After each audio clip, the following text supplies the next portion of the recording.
Next week is that okay? After next week. So actually, later this week, I'm going to Bali for 4 days to organize the conference, and I'll be back. So let's start at the beginning. So I have some questions for you. Let's hope all the technology works. Okay.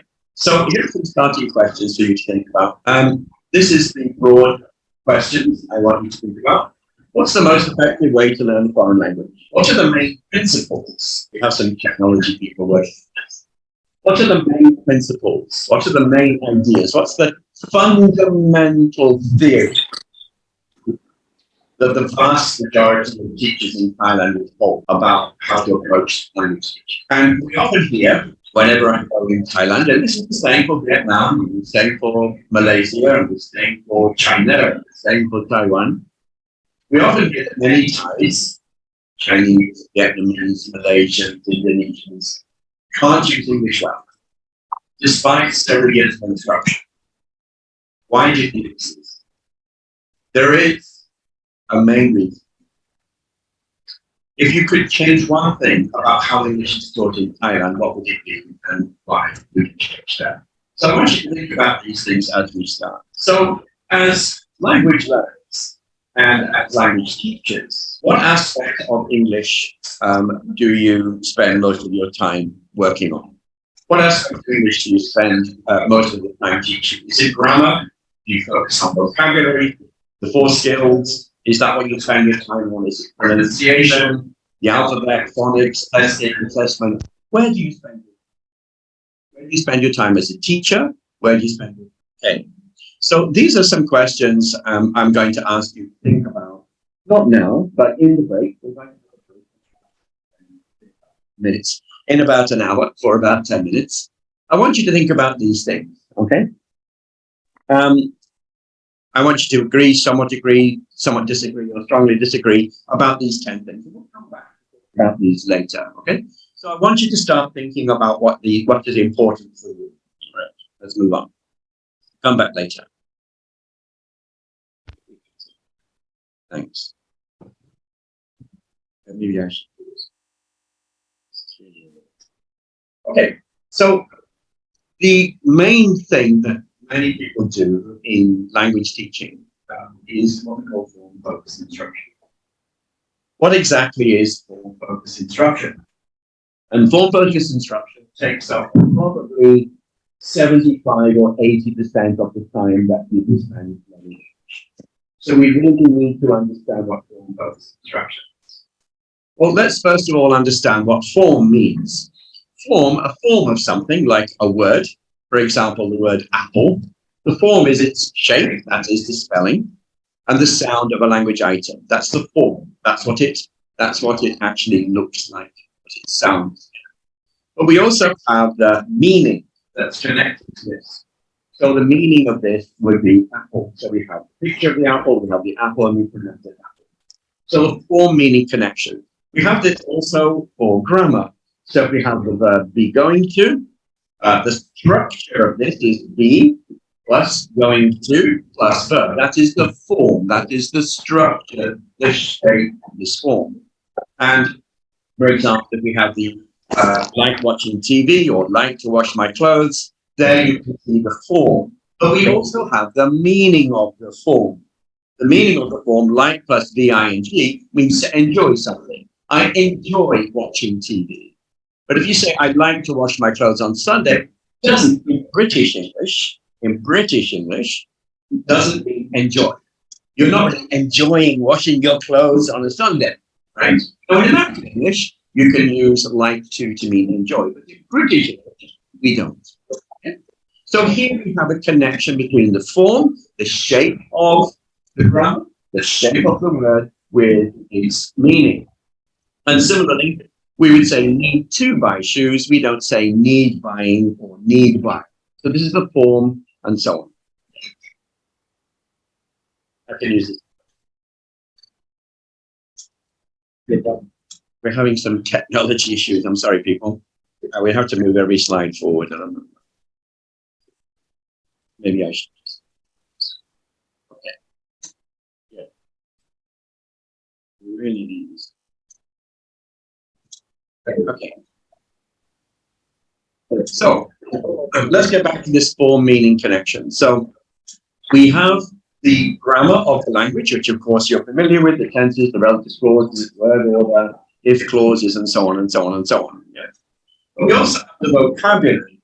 The vocabulary, for example, there is food, like pizza, and right, body parts, arm, head, nose, types of buildings, feelings, clothes, and so on. And we're all familiar with that. However, there's quite a large amount of language that sits in the middle. Things like so and such, or despite, or in spite of, however, moreover, the comparatives. All of these are kind of grammar, but they're also kind of vocabulary. Yeah. So these here we would call lexico-grammatical items. Lexico. Now, lexicon refers to your mental dictionary. And so we have grammar. So a word like so and such, we use in a particular way. Yeah. And despite and in spite of, however, moreover, we use them with grammar. We don't always just use them with vocabulary. So all of these together, all three of these together, we would call forms. Forms. They're all forms. Right? We have the grammar, we have the vocabulary, the lexical grammar is forms. Right? So when we're talking about the form-focused instruction, we're talking about these types of things that people would do. So we often think of grammar and vocabulary as two separate things, but actually a lot of things that we call grammar are not actually grammar. They are somewhere between. So we do have tenses, word order, relative clauses, but things like phrasal verbs and verb patterns, conjunctions, countable and uncountable things. They're kind of between grammar and kind of between vocabulary. And some of them are in the middle, like the articles and so on. Yeah. So as I said, we should be talking about forms rather than just grammar. And we see an example of this when we look at grammar books. Yeah. We're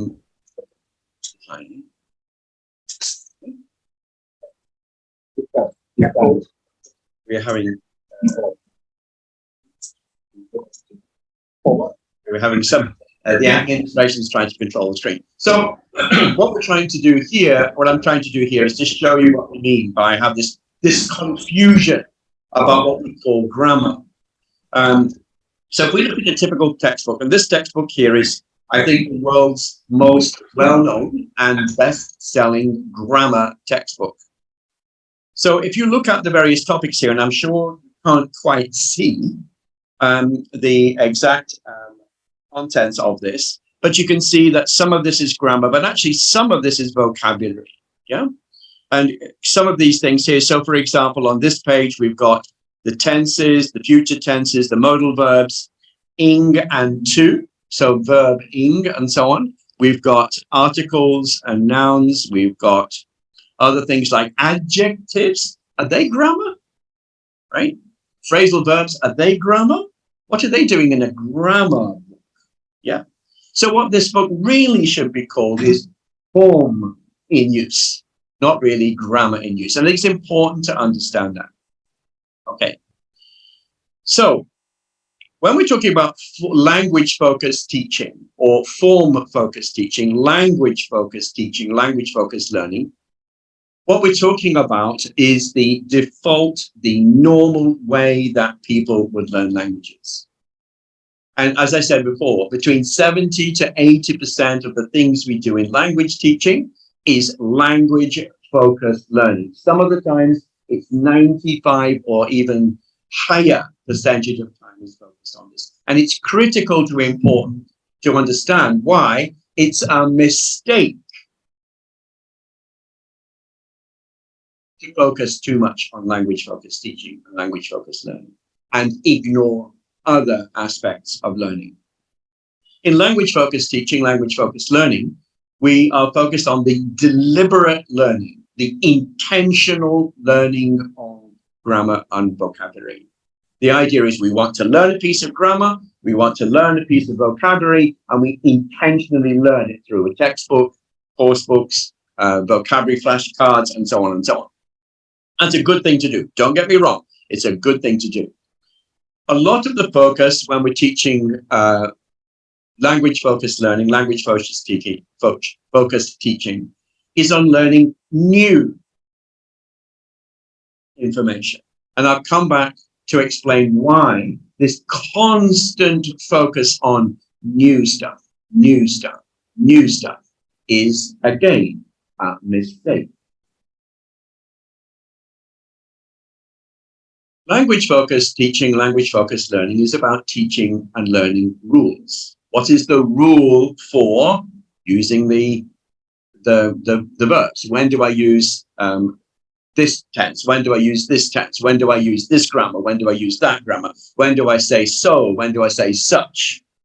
So it's about learning rules, and rules are good. Nothing wrong with rules. A lot of this teaching in language-focused learning and language-focused teaching is done in controlled ways. And again, we'll come back to look at this. It's done in controlled ways, and the reason for this is to try to get accuracy. We're trying to make sure that things are understood and that things can be used correctly. Again, we'll come back to talk about this. Yeah. So a lot of this language-focused teaching, language-focused learning is about getting things correct.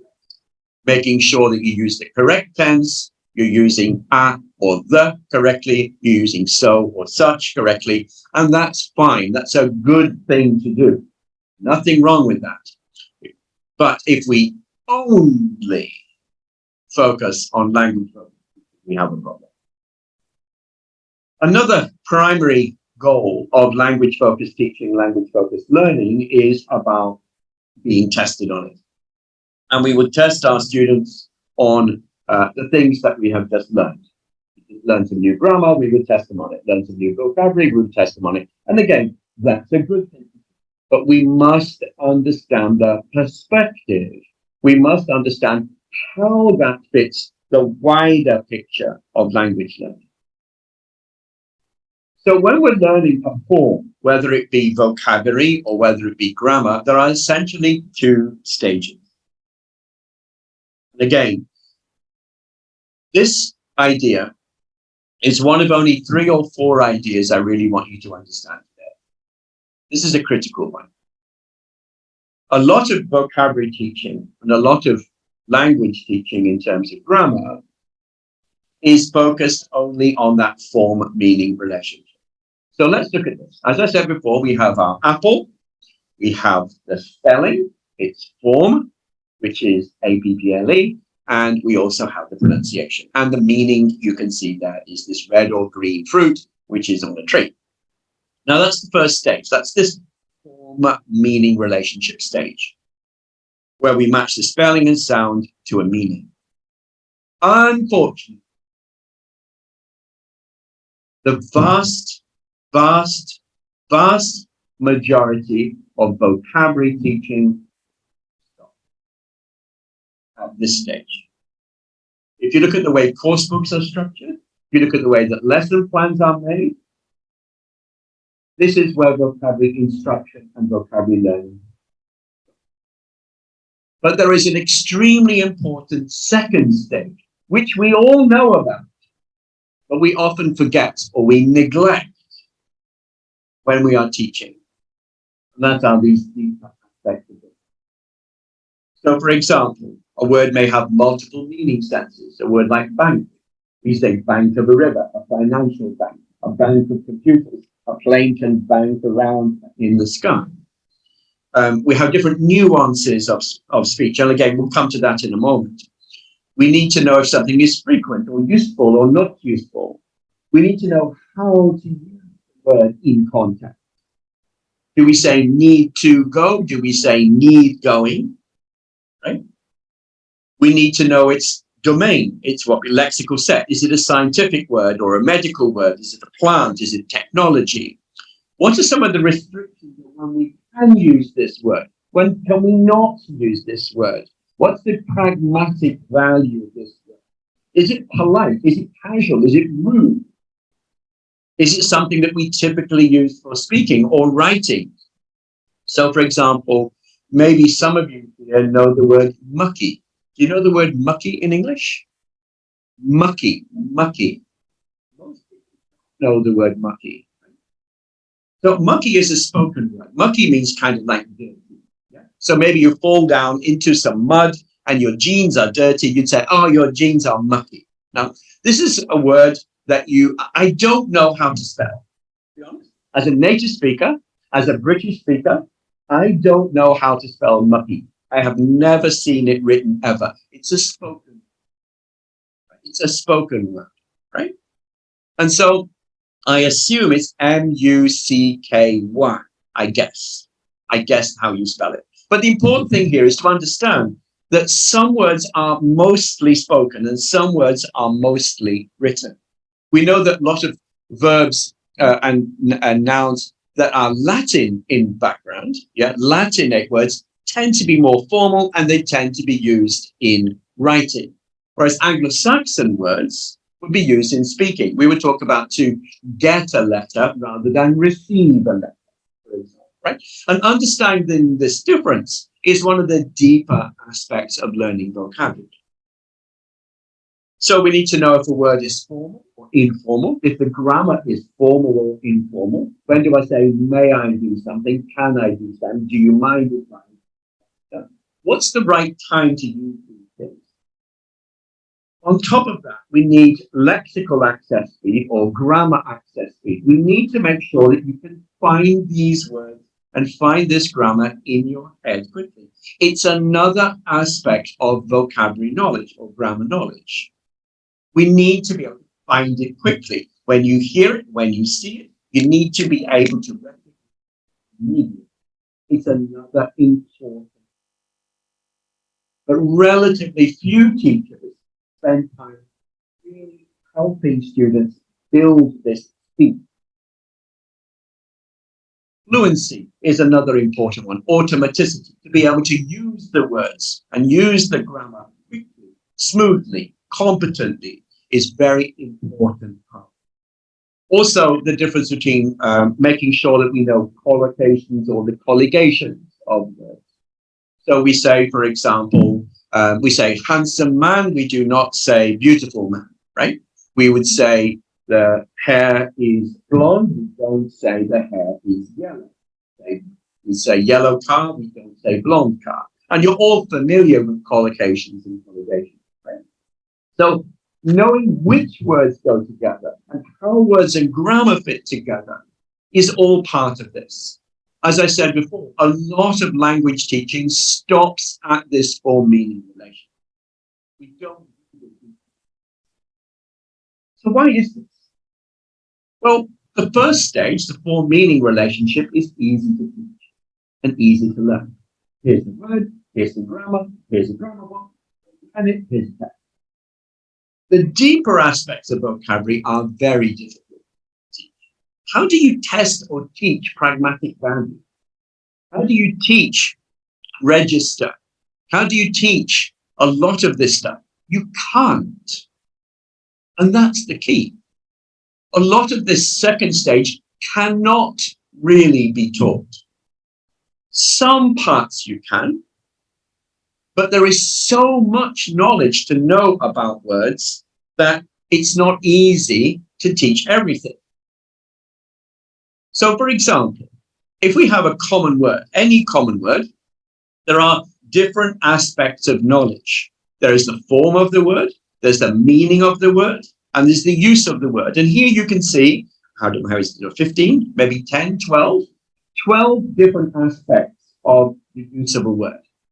You need to know, what does it sound like? How do you pronounce it? What does it look like? How do you write it and spell it?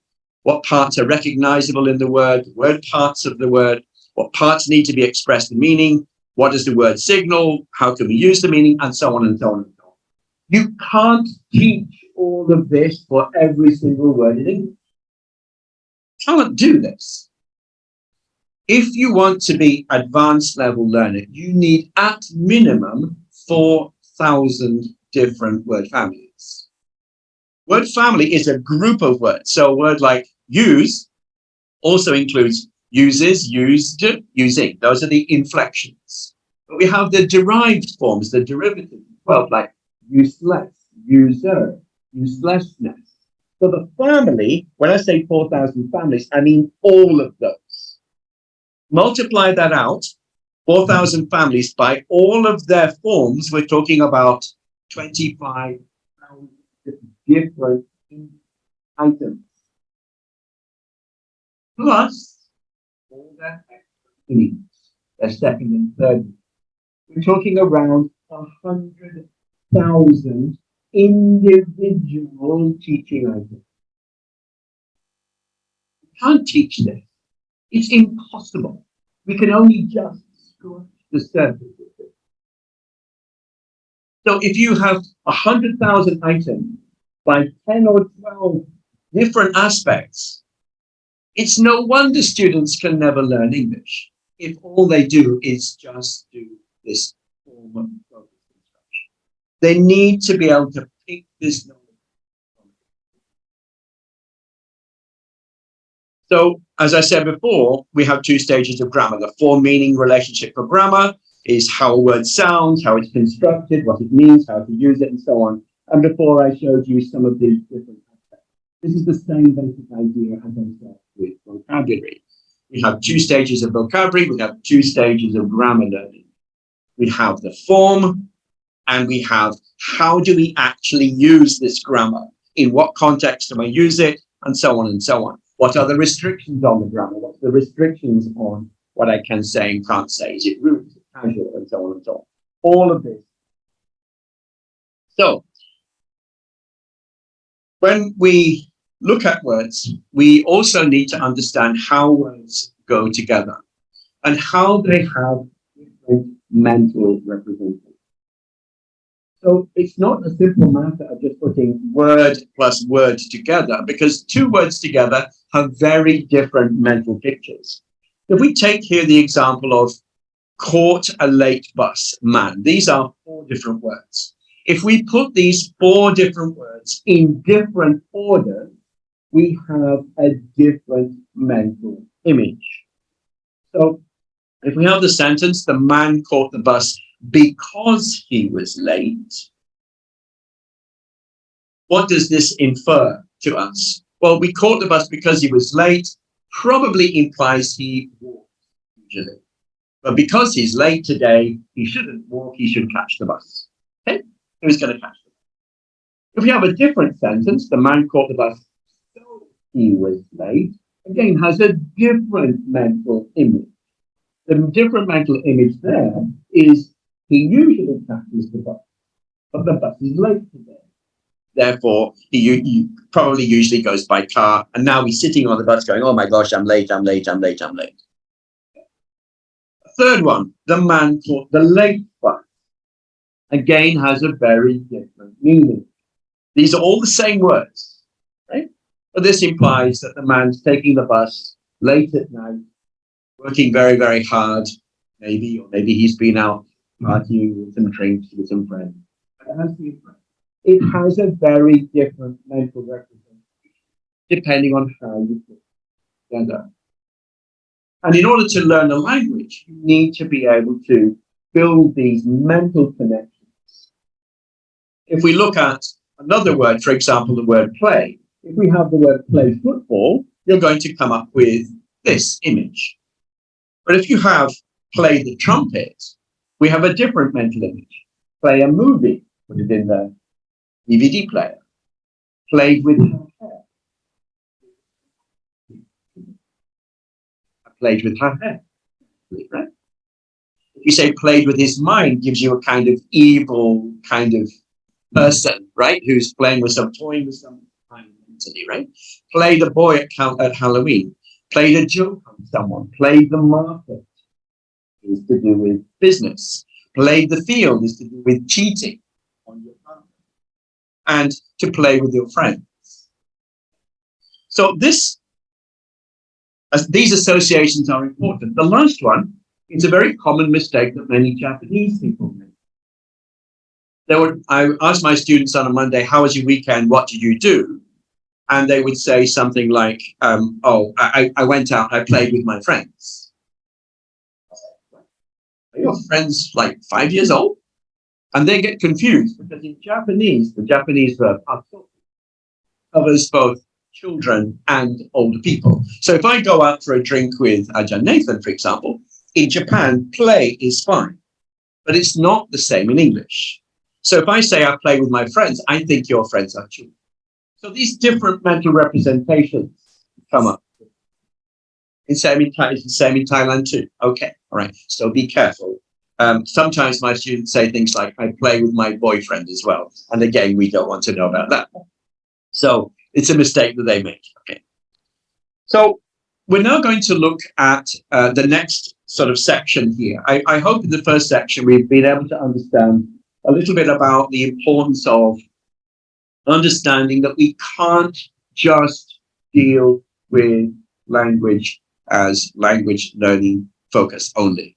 We have to do more. We have to focus on the deeper aspects of language. We have to build connections between these things. We can't just teach this meanings and forms. We have to go deeper. So, how in general is language taught here in Thailand? What do teachers do? What are textbooks doing? How are textbooks in Thailand typically structured? And I'm not saying just Thailand. It could be, again, Japan, where I live, Korea, China, Indonesia, wherever. Basically, we can say that every textbook ever written has the same design. Say that again.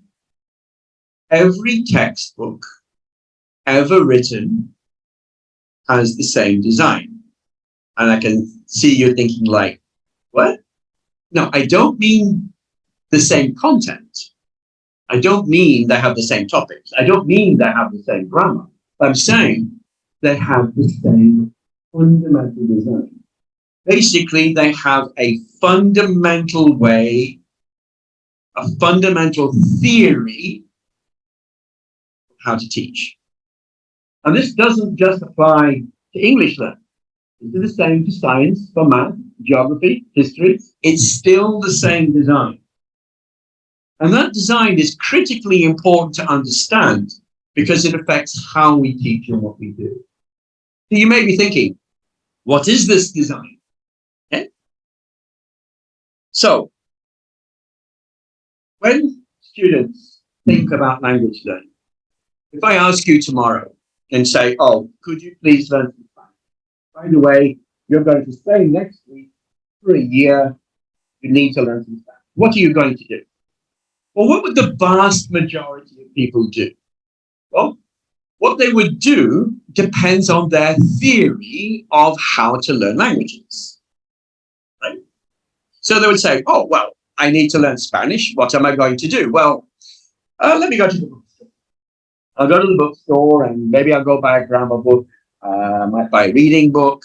Maybe I'll get an app or something. Maybe look at some websites for learning Spanish. Maybe go to Duolingo, something like that, right?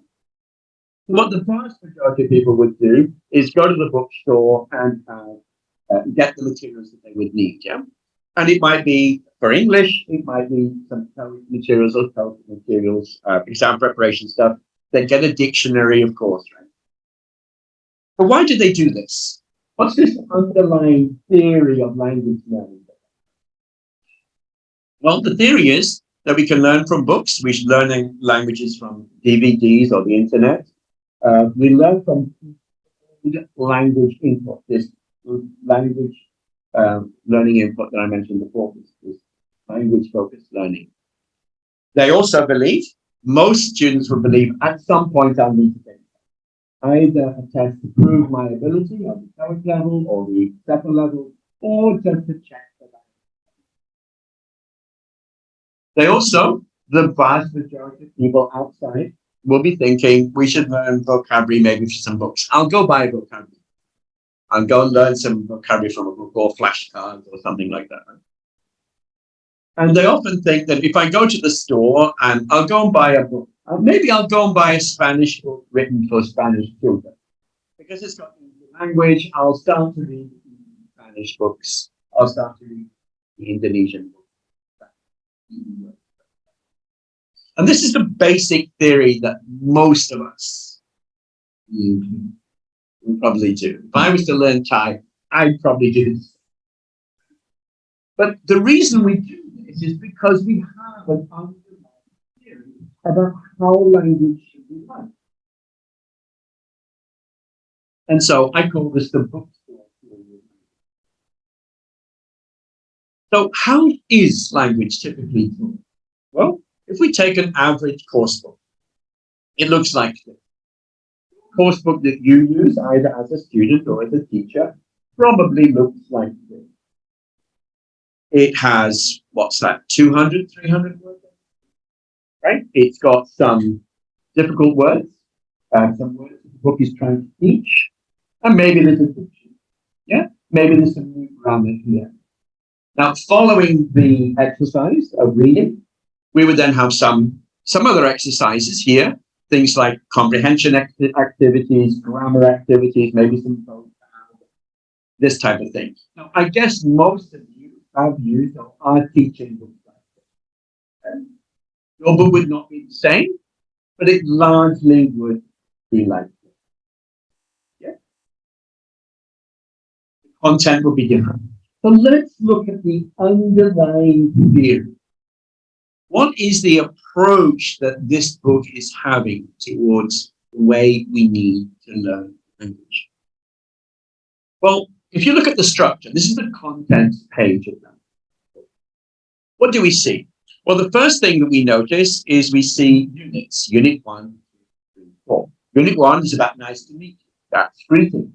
Unit 2 is about fraud. Unit 3 is about my favorite things. 4 is about clothes. 5 is about upstairs, downstairs.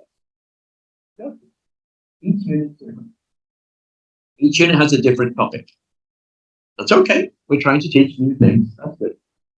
But also, if we go across the page, we have different vocabulary, different functions, different structures, different pronunciation, listening, speaking.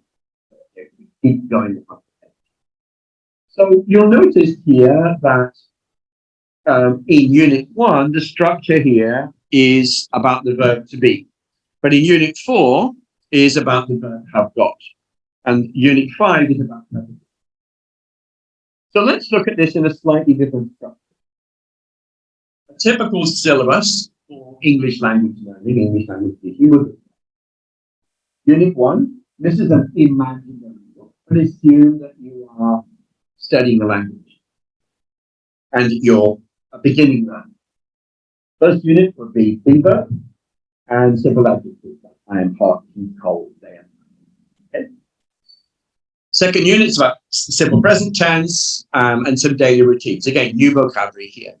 So it would be things like I get up at 7 o'clock, I go downstairs, I have my breakfast, I go.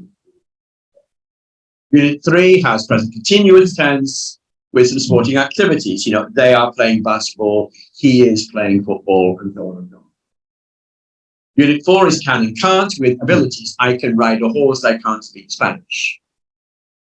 But I want you to look at this here very carefully.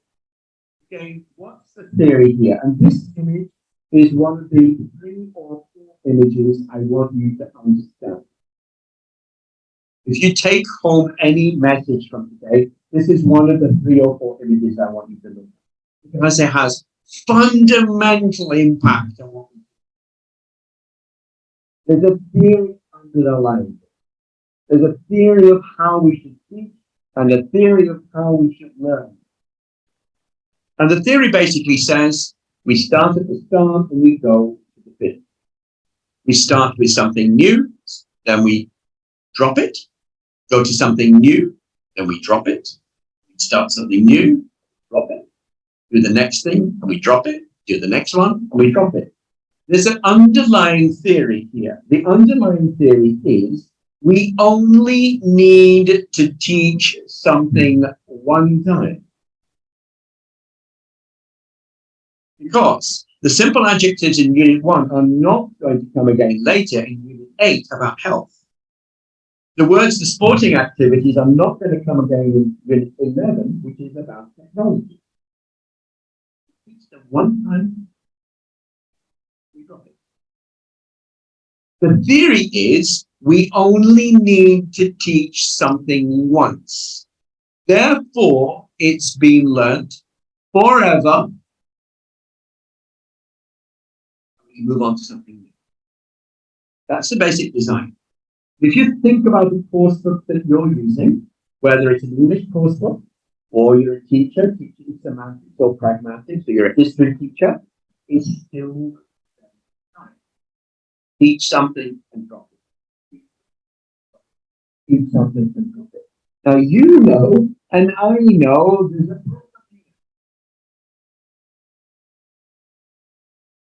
this is called one-hit teaching. A huge amount of what we do with learning and what we do is one-hit teaching, one-hit learning. We teach and drop, teach and teach. Why is that important? This image here I'm showing you now is by far, the most important image in education. It's nothing, seriously, nothing more important than this image in education. And I don't just mean English education, I mean any education. Because what it tells us is it tells us about how the brain works. It says that if I teach something new today, let's say I teach 20 new words to my students, how many of those words do you think they know? All of them? About half? I think maybe half. Science says, and this science is very strong, we've known about this since the 1880s. 140 years we've known about it. Science says that you will forget within 20 minutes. You'll forget about 70% of what you know within a day. And it goes like this. This is what happens to all of us. So I'm sure all of you have experienced this, where you learn something and then you forget about it. This image is called the forgetting curve, and it is the strongest finding in education. Strongest finding. There is nothing in educational psychology that tells us what it says is normal.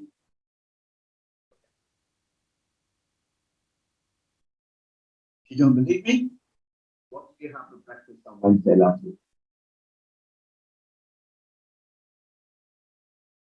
Can you name 3 new English words you've learned this week? Do you remember the names of all of your? No. Is that because you're stupid? No, it's because you're stupid. It's normal to forget.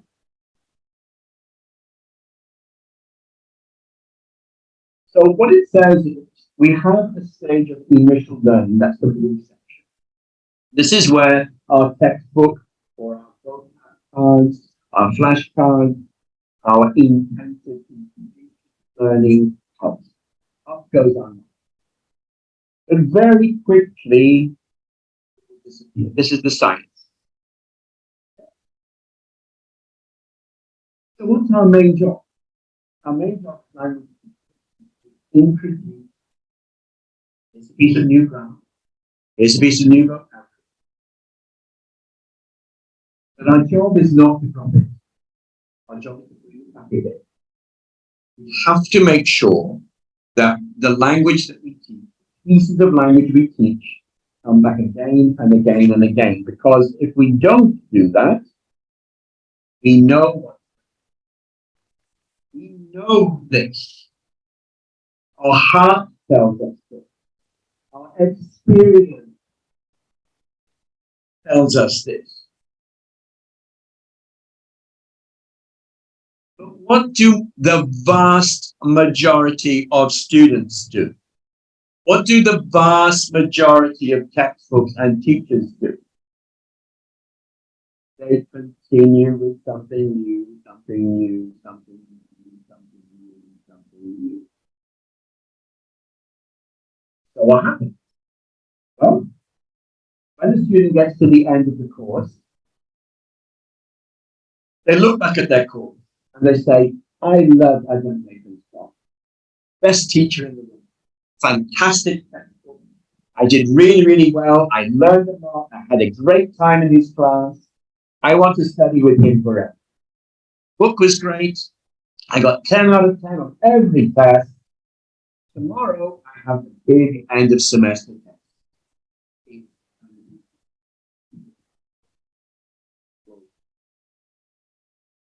So what do? They open the book and they go, oh, what? Oh, is this my writing? Right? I can see you, I can hear you smiling and laughing. You've done this, right? Yeah, it's exam week, yeah? You've done this. How do you feel as a student? Well, as a student, what you'll feel is, well, there's something wrong here. You know, I got the best teacher, I've got a fantastic course. So there's something that's wrong here. I know.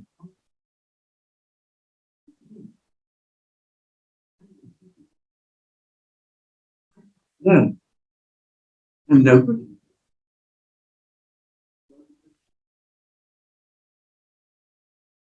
This design of your teaching guarantees demotivation for your students because you know the outcome. The outcome is forgetting. It's going to be disappointment.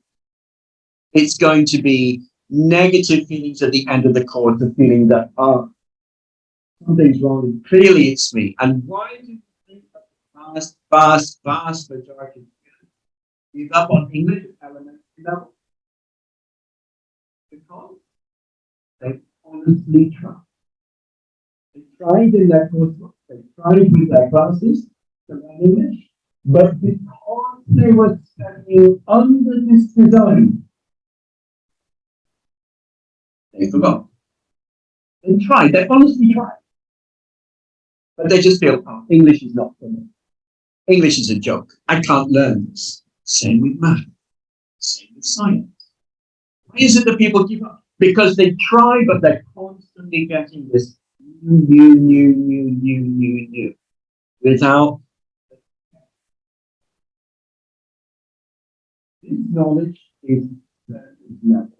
This is the introduction level for learning. Textbooks are introduction to the language. Like going to a party, meeting someone. Hello, Nathan, nice to meet you. That's what textbooks do. They introduce you. Now, if I meet Nathan at the party, I talk to him for 2 or 3 minutes. Do I really know him? No, not at all. If I want to get to know this man, I need to spend time with him. Same with work, same with grammar. And if we're only doing the surface level, hello, nice to meet you. Hello, nice to meet you. When I go to the party next time, I'll think, what was his name again? What was his name again? Hello, my name's Rob. Yes. And a lot of the way that we teach languages is like this. A lot of the way we learn languages is without consolidation. So what we need to understand here is that there are some critical about the way that we learn and teach language. So what we need to be doing is we need to make sure that we have our first learning. You can see here, we have our first learning, which is our textbook and our word learning. Great. But we know we're going to forget. So what we need to do is to make sure that this language comes back again. But it will start to be forgotten again, right? So we need to make sure it comes back again, and like this, and so on and so on. And this is the place that extensive reading and extensive listening provide provides the depth of knowledge, the recycling of words and grammar, allows you to see how words are together because you're reading quickly and smoothly, you're reading a lot. Please don't misunderstand. Before I showed you a picture of a course book, that is not extensively, that is intensive. Why? Because reading grammar you don't have intensive learning. There's nothing wrong with that. But that's not the end. So it's important that we bring this back again. We have to consolidate. So what we need to do is to make sure that this learning is structured. It has to be structured. It's important to understand that language teaching and language learning in Thailand is not the same as learning in America, Australia, England, or other English speakers. Because you're in an EFL environment, not EFL. Because many students here only get a few hours, maybe an hour, 2 hours, 3 hours of English exposure, and the rest of it, the time that they spend in English is not the same as native children. We should not have a native syllabus. We should have an EFL syllabus, which is very carefully structured and very carefully building on previous knowledge. Why? To fight the forgetting curve. If we keep adding new things all the time, we know forgetting is going to happen. We know this. So we have to build a syllabus. We have to build a way of language teaching that builds on previous forgetting before stuff gets forgotten. So how do we do this? Well, we have to start. This is for elementary school. Very, very early in there. We start with phonics and so on. And we build up from easy vocabulary books and easy grammar books to more difficult vocabulary books. Eventually, we end up with native books. So what we do here is we have to make sure that students have their grammar book, have their intensive reading book. They will learn something new. Then we need to deepen that knowledge by making sure that language comes again and again and again and again and again in different contexts, in different ways. So they need to read, for example, 20, 30 at one level. They become very good at this level. They become automatic, they become fluent, they can recognize the vocabulary, recognize the grammar. This provides a foundation for the next level. The next level moves up in difficulty. A little bit more difficult, a little bit more difficult. Okay. They're going to slow down. But when they're at that level, their speed will increase. Right? Their recognition will increase. Their knowledge of how words and grammar fit together will increase. And they go up and they read some more books, the next level, and so on and so on. The idea is to build on previous learning systematically. Not in a random way, systematically. Eventually, that will happen. And this is what we do with extensive reading. It has to be systematic. If it's not, if you read some books at this level, and then you read something at this level, then you go back to this level, then you read at this level, you're random. Lots of new words and new grammar which you're not familiar with, it's not getting repeated, it's not getting recited, it's not building depth, it's random learning. So it needs to be structured properly. So we need our, please don't misunderstand me. I've written them myself. I know how they work. Course books are great, but course books are not and will never be enough because they only include the language. They do not provide that. As I said before, there are two stages of life. There's the only initial stage of like and how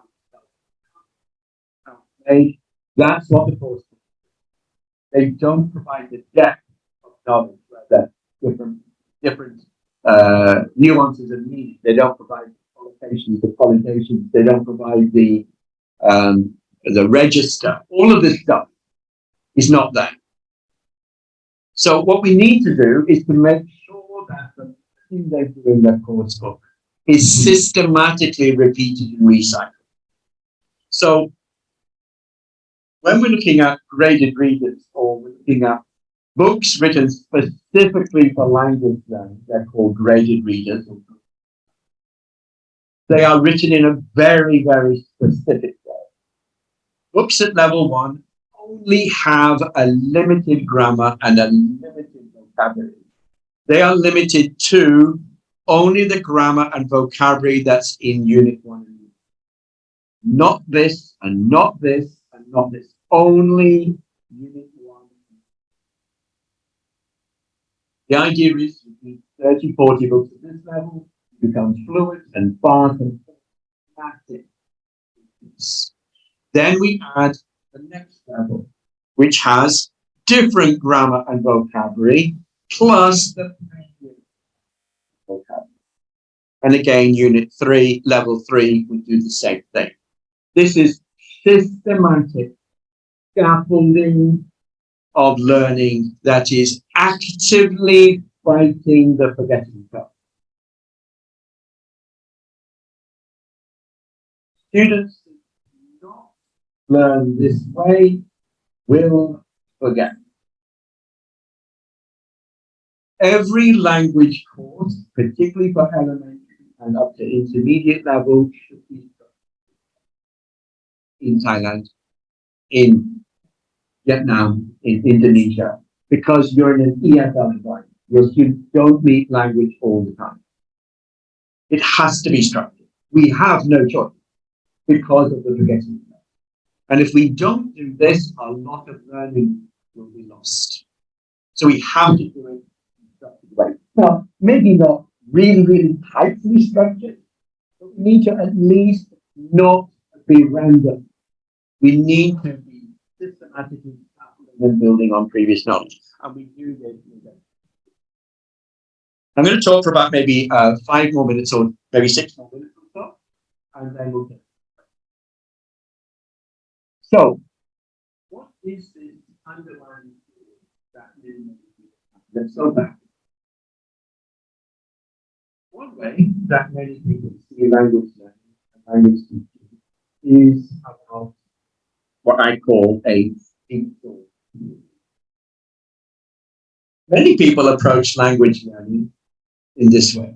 The idea is they think, well, if I can collect some words, I'm going to get this word and this piece of grammar and this word and this piece of grammar, this word and this piece of grammar, these different pieces. If I have all of these pieces of grammar and vocabulary, like jigsaw pieces, like here, they believe that if you have enough pieces, you can put them together and you will have your picture.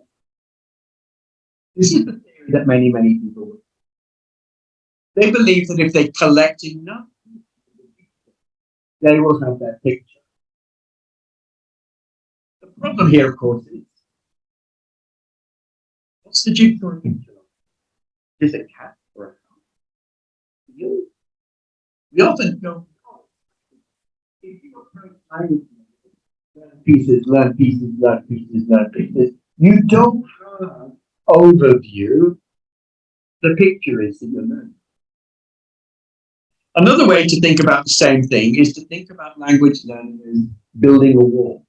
So many students, again, in the same idea, they would think that if I want to learn English, I need to collect words, like I collect stamps. I collect words, like I'm going to learn book. I'm going to learn some grammar.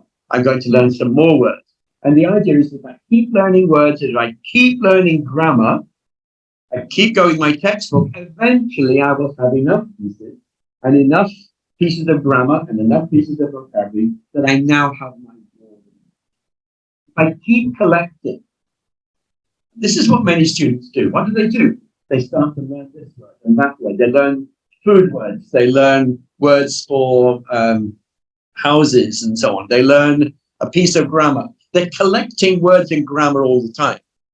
But the problem is that each of these pieces are individual items. They're not a system.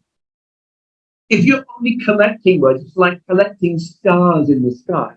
You have a piece of language, a piece of language, a piece of language, a piece of language, a piece of language, but they're not connected. They're pieces. And that's why students cannot speak and cannot write. They know the words, but they don't know how to put them together. So there's a fundamental problem. If we approach language things, it might make you feel you're learning, but actually it is too much forgetting. You're not actually connecting language together. So what happens when students need to speak?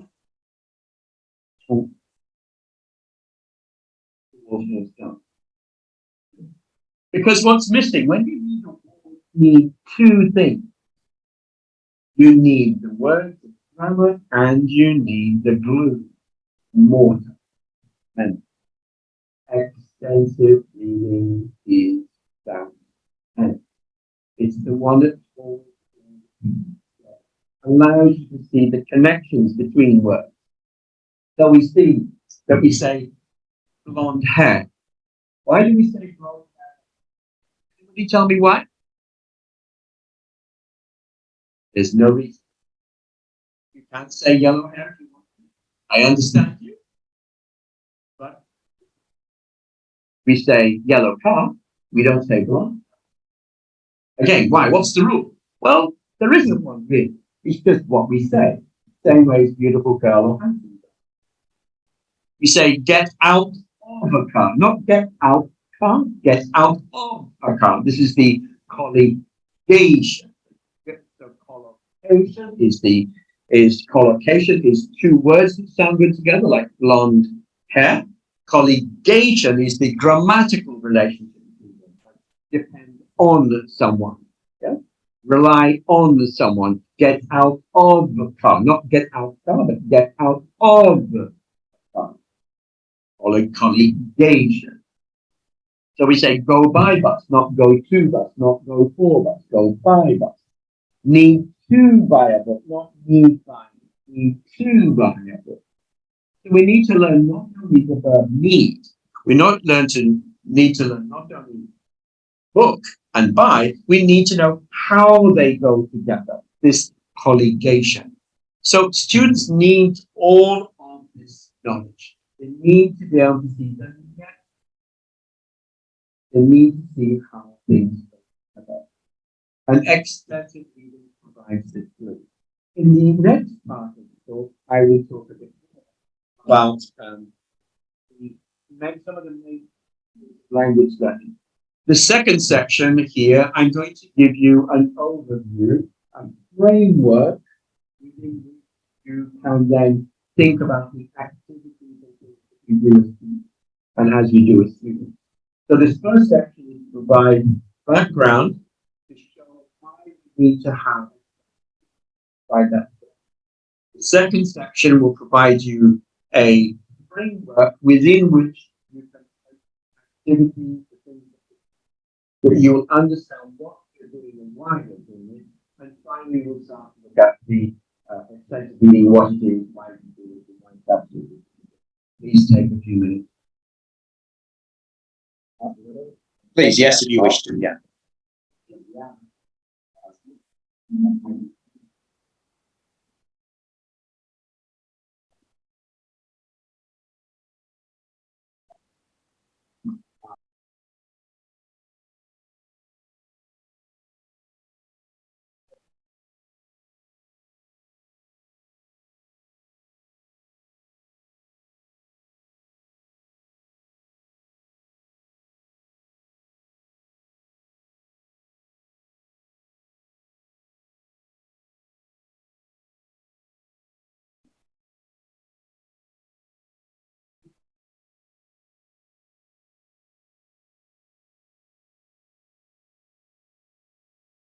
Okay, shall we commence?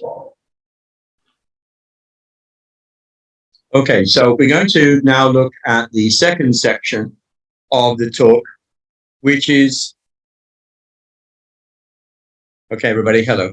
Okay, I hope you can hear me online. Everything's still okay. If not, please let me know everything's okay online. Okay. So this first section was to provide you with an overview about how language teaching is typically taught in Thailand. And I think looking at your eyes and the way that you're nodding suggests to me that my intuition is probably very close. And this is not something that's unique to Thailand. This is very common. If you go to Spain, it's exactly the same. And so what we're going to do now is I'm going to provide you with a framework within which you can then think about how the activities that you do fit together. Okay, so as we all know, when we are learning a foreign language or teaching a foreign language, that, oops, how can I move this to the next screen? Okay, here we go. So these are some of the activities that teachers and students would do. We're going to look at them in detail. So these are lots of different activities that people do. Let's look at a few of these activities. What are the things that people do? So one thing that students do, of course, is they use a dictionary. They may learn from flashcards. And this is okay? That's great. Thank you. Great. They may listen to the teacher teaching something. They may work with some vocabulary exercises. For example, here, these are words for buildings, right? A typical vocabulary activity, learn these words. We may do our textbook. We saw this picture before, where we have comprehension activities, grammar activities, and so on. We may do gap fill exercises. These are very typical in language learning. You've seen these before. We may read some storybooks. Is another form of activity that we do, yeah? Or we may read from a newspaper or read books together. We may watch YouTube, maybe watch and learn some English on YouTube. We may take a test, and we may write essays and so on, or maybe letters or postcards. We could also chat together, and maybe students would either listen to or would give a presentation. So these are some very typical activities that teachers and students do. My question is, how do they fit together? What are they trying to do? What aspect of language learning are these things trying to do? What goals can they achieve and what goals can they not achieve? So here are a list of activities. We've got explicit teaching, where the teacher's teaching something, maybe some dictionary work, or you're using a grammar book, you're using intensive language study reading, the one we saw before with the page plus the comprehension questions, that's intensive reading. Language awareness activities, conscious word learning through flashcards or an app or something. On the right side, we've got controlled language production activities. That's where we would write something. So we have a beginning of a sentence and complete the sentence. Language pronunciation drills, repeat after me. Apple, apple. Gap fill exercises, dialogues, where we have a dialogue of how things would fit together. So a dialogue is A and B. I'm a waiter, you're the customer, and we have a dialogue together. Sentence completion tasks and tests. Down the bottom, we have easy reading, easy listening, watching movies, browsing the internet, listening to the radio, so on. On the right, free language production activities, casual conversations, debates, discussions, emails. Now, these are just example activities. So, I have a puzzle for you. What's the difference between the things on the left and the things on the right?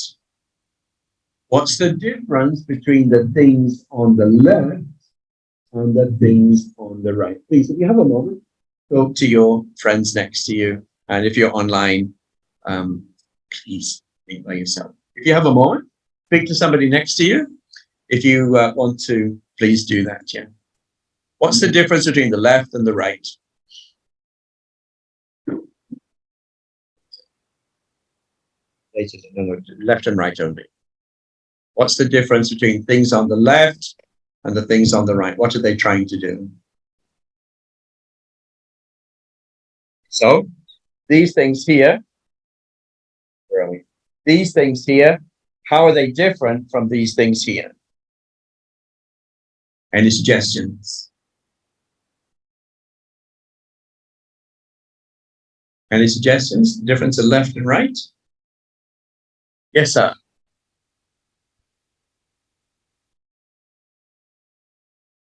New things to learn. Okay.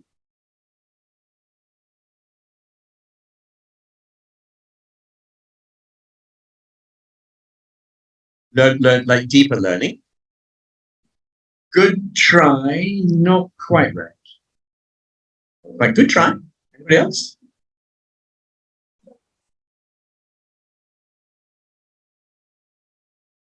Teacher's role on the left. So reading is teaching role. This is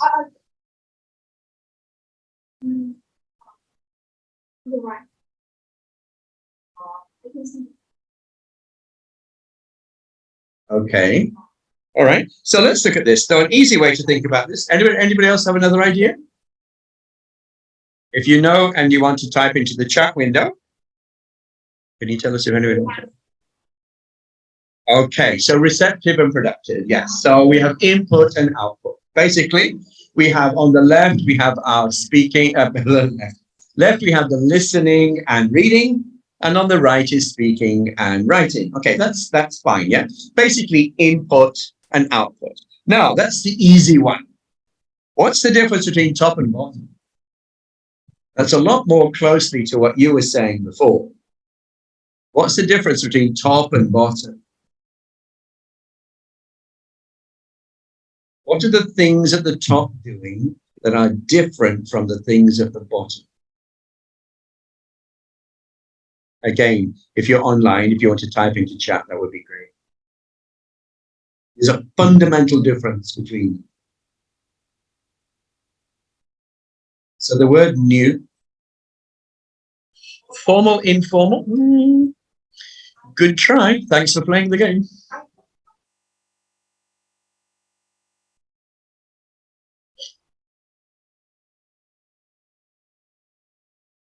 Teachers play an important role. Yes, yes. Is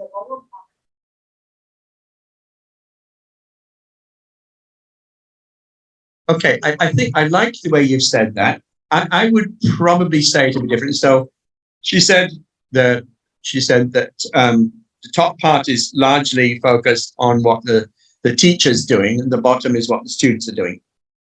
I see what you're trying to say. I would talk about it slightly differently. I would say the top is language-focused learning. The bottom part is meaning-focused learning. So the top part is about learning a piece of language, whether it's a grammar or vocabulary, a piece of pronunciation. It doesn't really matter. But the focus of the top part is learning something new. The ones at the bottom are more focused on meaning. How can I understand a reading passage, understand a movie? How can I understand what my friend is talking about? You're really focused on the message rather than the language itself. So I call this the balanced curriculum, or TBC, the balanced curriculum. So we have 4 different boxes here. 4 different boxes, and the boxes do something different. So we have box 1, box 2, box 3, box 4. So let's look at each one.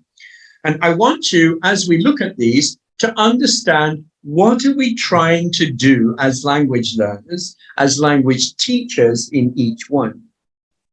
Also, as I go through and explain this, I want you to think about your learning of English or your teaching of English. Where do you spend your time? Okay, let's have a look. So the top two boxes are language focused learning. The bottom two are meaning focused, input and output. So let's look at this, right? The top part is about learning something new. This is not really about communicating. When you're teaching some grammar, you're really teaching the grammar. When you're teaching words for buildings, you're teaching words for buildings. You're not teaching people how to use those words. Okay. So the top part would have our textbook, intentional, say, grammar learning or vocabulary learning from flashcards, maybe some gap fill exercises, and our dictionary. All of this is focused on learning something new and checking I understand it. The bottom part is where we would read something. For example, Harry Potter. Why do you read Harry Potter? To learn new vocabulary? No. You read it to enjoy the story. Why do we listen to storybooks? To enjoy listening, right? Why do we write an essay? To communicate my message. And why do I chat with friends? To communicate and understand each other. So we have a different focus, language learning focus and meaning focus. So we need to understand the activities that we do. What are the function of them? What are they trying to do? How do we make sure we have a balance? I said before, when we were talking about language focused learning, we do too much language focused learning and not enough meaning focused learning. We have to make a balance. We have to ensure the learners do all of this and make sure the learning is effective and efficient. So let's look at each box individually. The top box on the left, let's call that box 1, is the learning stuff box. The learning stuff. This is where you're learning something new. New word, new grammar, new pronunciation, new skill, a new strategy for learning. This is the learning something new. And that could come from a textbook. It could come from flashcards. It can come from a vocabulary activity. It can come from the teacher. It doesn't matter. Something new that's coming in that's focused on language. The box on the right, box 2, is about checking understanding. So we learn something new in box 1. Box 2 is to check the learning happened in box 1. So we would learn something in box 1. We would test ourselves or try to produce that language in controlled ways in box 2. So therefore, we would maybe practice a dialogue. So the dialogue is A and B. So we are talking together. He's the customer. I'm the waiter. We're having a dialogue, A-B dialogue together. Is this communicative?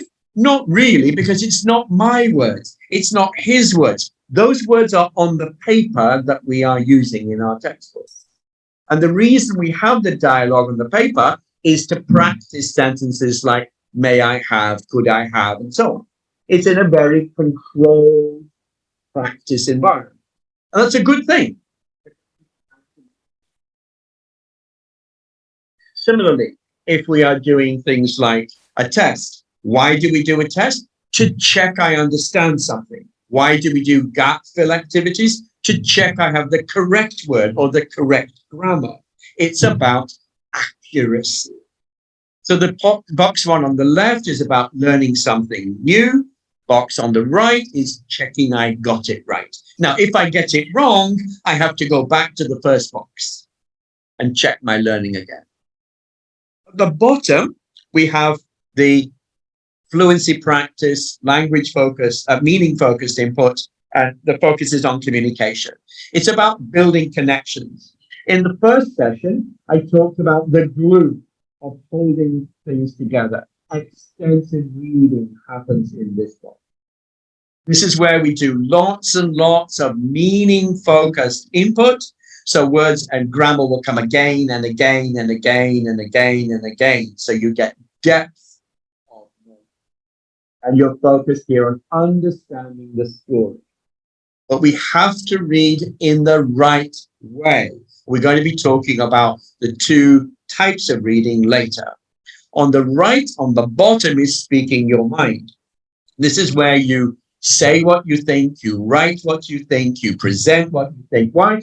Because you're trying to experiment with your knowledge. You're trying out your new knowledge to find out, do I actually understand this? Am I able to use the words and grammar correctly? If not, then I need to go back and study again.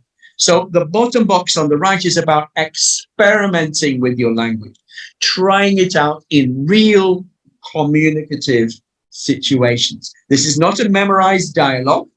Memorized dialogue is what somebody else has already written. It's not your language. That's not communication. That's practicing the grammar. Real communication is where I don't know what he's going to say next. He doesn't know what I'm going to say next. Okay. So let's look at a bit more detail. So in this box, the box 1, we have explicit teaching, dictionary work. This is the learning something new box. The reason we do this is to build language awareness, to build basic study skills, build this form-meaning relationship, discriminate the meaning senses so we know the difference between a bar of soap to bar someone from going into a place, a bar that you're going to get a drink, for example. We look at the different meaning senses and building systemic derivational knowledge, knowing how words are derived. So we have unhappy, we have unlucky, we have disagree, we have disuse, and so on. So this is about derivational knowledge as well, learning how word parts go together. We do this with dictionaries, flashcards, teachers teaching you something, words like this. This is all language input stuff, language input. The second box on the right, box 2, again, as I said, is the checking understanding box. This is where we do controlled language production activities, language drills, pronunciation drills, gap-fill exercise, memorized dialogues. All of this is about checking I understand something I learned in box 1. And tests are a big part of that. This is to check understanding, check you've got the form and spelling correct pronunciation, make sure you can choose the correct word. Do I say lend or do I say borrow? Can I lend your book? Can I borrow your book? Which is the correct word? Knowing which is correct. And controlled language use. The focus is on accuracy, getting it right. So this is an activity where students will write something out again and again, trying to get it right. Yeah?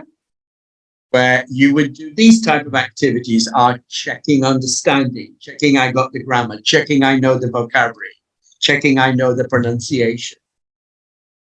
This is production. Notice here, what we've got is you have to write something. You have to write the correct word, the correct word, not any word, but the correct word. It's about accuracy. Box 3, bottom left, is again meaning focused or communication focused, where we're doing massive language practice. And later, I'm going to talk about just how much practice needs to be done. That you're doing easy reading. Why? You're doing easy reading because you're trying to build your reading speed. You're trying to build your fluency. You're trying to see how words and grammar go together. This is not difficult, slow reading where you have to read and stop, read and stop, read and stop. That's study reading. That's box 1. Box 2 is when you're reading smoothly and fluently and quickly, and we'll talk more about that in the 3rd session. So we build fluency, speed, access, speed, so you can quickly see the words, quickly get the grammar, so that you have time. And again, the importance of fluency and the importance of being able to find something quickly in your head, we'll come back to that, why that's critical for understanding later, and how reading quickly and listening quickly helps comprehension, builds better comprehension. We'll talk about that in this third session. We need to build a sense of how words and grammar go together. So we need to know why we would say beautiful girl. We don't say handsome girl. We need to see how the words and grammar fit together. We need to have this feeling. Notice that this sense of language, knowing that we say this and we don't say that. Why do we say blonde hair? We don't say blonde curl. Why do we do that? This sense of what feels right is critically important, because when you're learning a foreign language, if you don't know how to say something, if you're not sure, do I say go to Bangkok, go at Bangkok, go Bangkok, went Bangkok, have been Bangkok, did go Bangkok, did go to Bangkok, did go of Bangkok? If you don't know what the correct sentence is, what do? You say nothing. You don't use it. And language only comes out in your own speaking, in your own writing. It only comes out in your language when you are comfortable. When you feel that I think I should be saying I went to Bangkok, not went at Bangkok or went in Bangkok, right? When you feel comfortable, that it will come out. And so you have a kind of threshold. You need to have a certain experience with words, certain experience with grammar, that when you feel comfortable, you go over a certain line. When you go over that line, you're ready to experiment with your language. You're ready to try it out. If you don't have confidence in your knowledge, what are you going to do? You're not going to say it. You'd say, oh, me go Bangkok. That's what you'd say. So you ask, what did you do on the weekend? Oh, me go Siam Paragon, new dress, red, very good. Boyfriend, happy, right? This is the way that many Thai people speak. Why? Because they're not comfortable putting the grammar and vocabulary together. They don't have enough experience of what feels. That's a key word. What feels. Right. Now, I can't develop that feeling of what feels right. This sense of language, I cannot teach. This sense of language is something that you must build yourself. It's your language system you have to create. And if we're not providing opportunities for students to build this sense of language of what feels right and what feels wrong, then they will not speak. And that explains why 95% of Thai people don't speak English very well, because they never got the opportunity to be able to build that sense of language. What did they get? New. Forget. That's why they don't speak English very well. Right? And I'm not just targeting Thai people here. Japanese people, Koreans, Taiwanese, the same. Anybody that has a curriculum that's focused on new, and not new plus depth is going to cause problems for our students and leads to societies that hate English.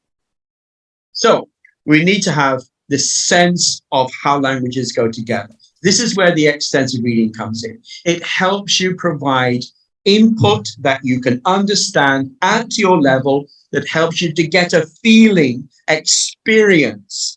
So when you've met beautiful plus male, beautiful plus female, we say handsome plus male, you get a feeling, do I say handsome boy or do I say beautiful boy? Well, we say handsome man, therefore probably handsome boy.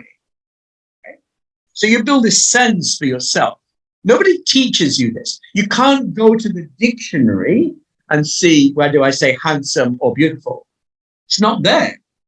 The only place you can look, if you don't know whether you're going to say handsome or beautiful, the only place to look is here. Okay? And if you don't have a sense of what's right, you're not going to say it. So we need to have this.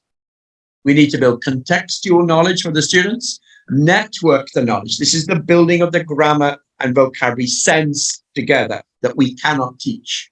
We have to provide the opportunity for the learners to build it themselves. They have to build this sense. We can't build it for them. It's our job to provide them the input, the controlled input that would allow them to build that sense for themselves. If we're not providing that sense of knowledge practice, they will not learn it. And we need to learn to read naturally at your level and build autonomy. Autonomy is a sense of being able to learn by yourself, for yourself, and independence. We'll come back to talk about that. So we do this with easy reading books at your level where you don't need a dictionary. If you need a dictionary, it's study reading. If you can read without a dictionary, you're reading fluently, quickly, extensively. We do this with graded readers, which are language books specifically written for language learners. These are some examples here. And there are thousands of them. There are about 5,000 or 6,000 of these books available, specifically written at different difficulty levels. So we have easy books with only 50 different words. We have more difficult books with, say, 100 words or 500 words or 800 words, slowly stepping students up systematically through the levels. We'll come to talk about that later. So, as I said, this is where we get these graded readers. These books at the bottom are graded readers. These are the ones that build this knowledge that I meant before. Okay. So we can do that with websites. So I have my own website, ER Central, which Ajahn Nathan is using right now. This is a completely free website you can use. Is it perfect? No. Are there some mistakes? Yes. Because this is something that I built myself.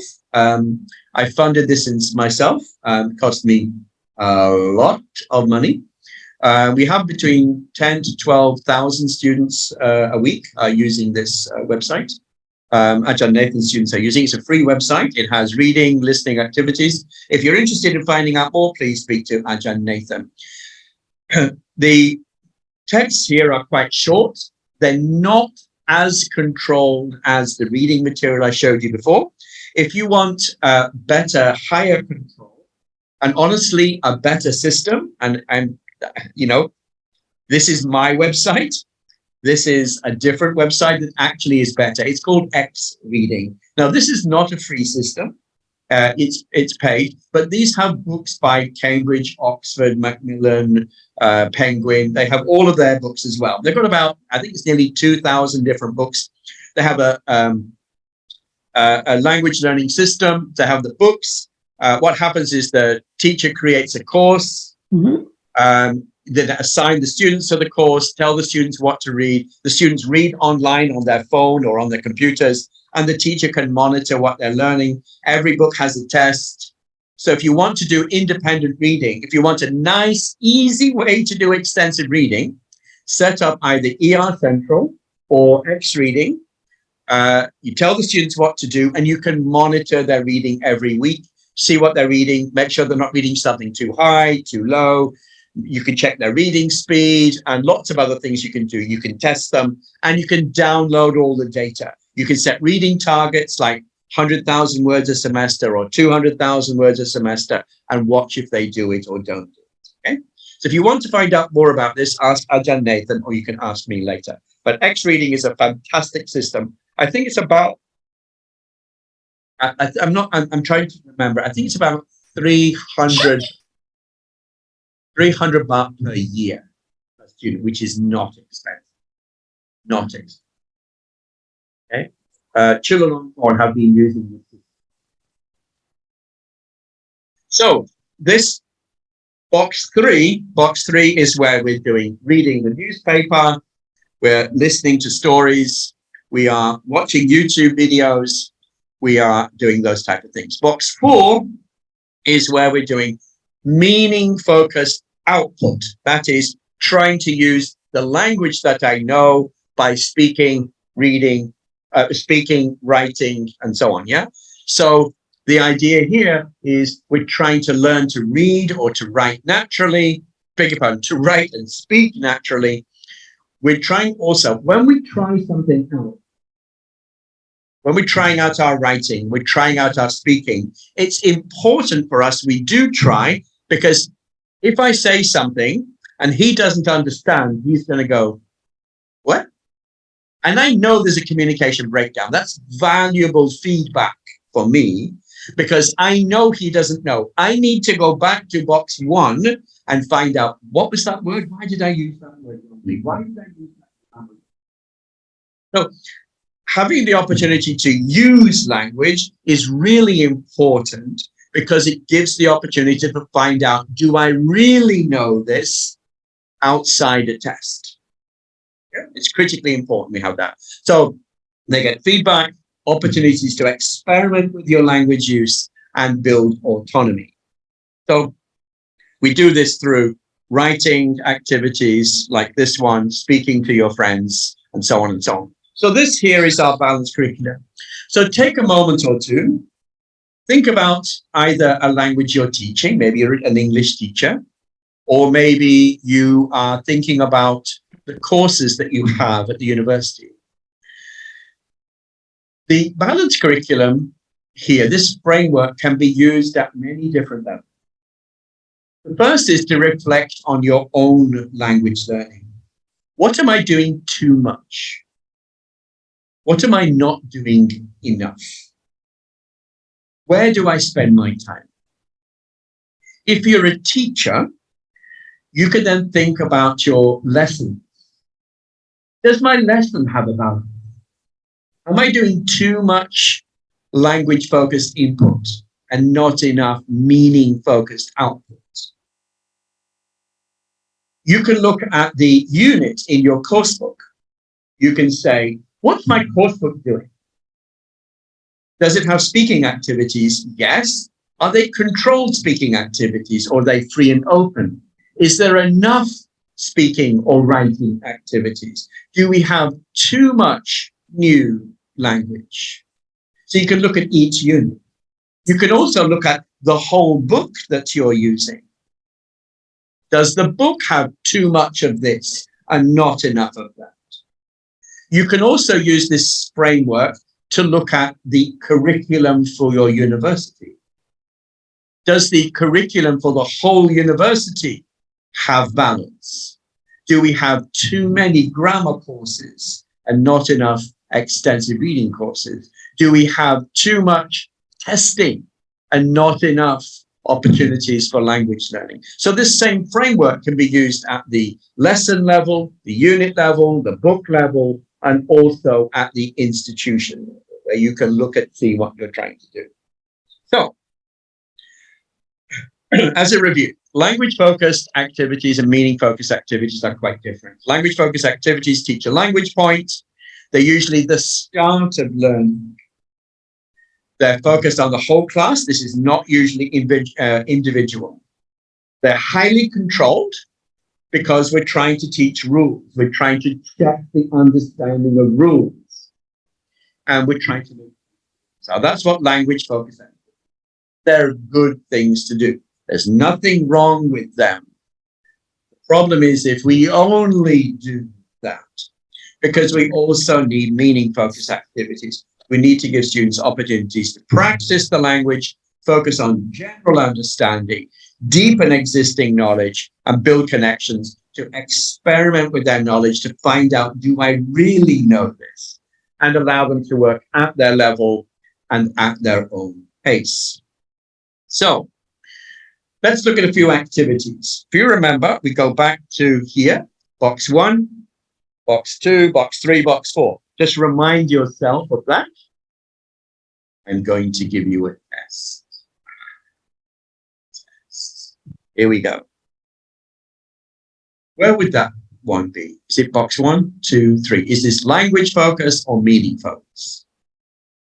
It's clearly language focus. Yeah, it's focused on spelling, right?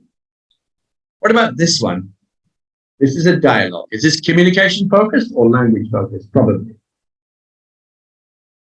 Is it your words? No. So is it top or bottom? It's top, right? Yeah. This is a language focused activity.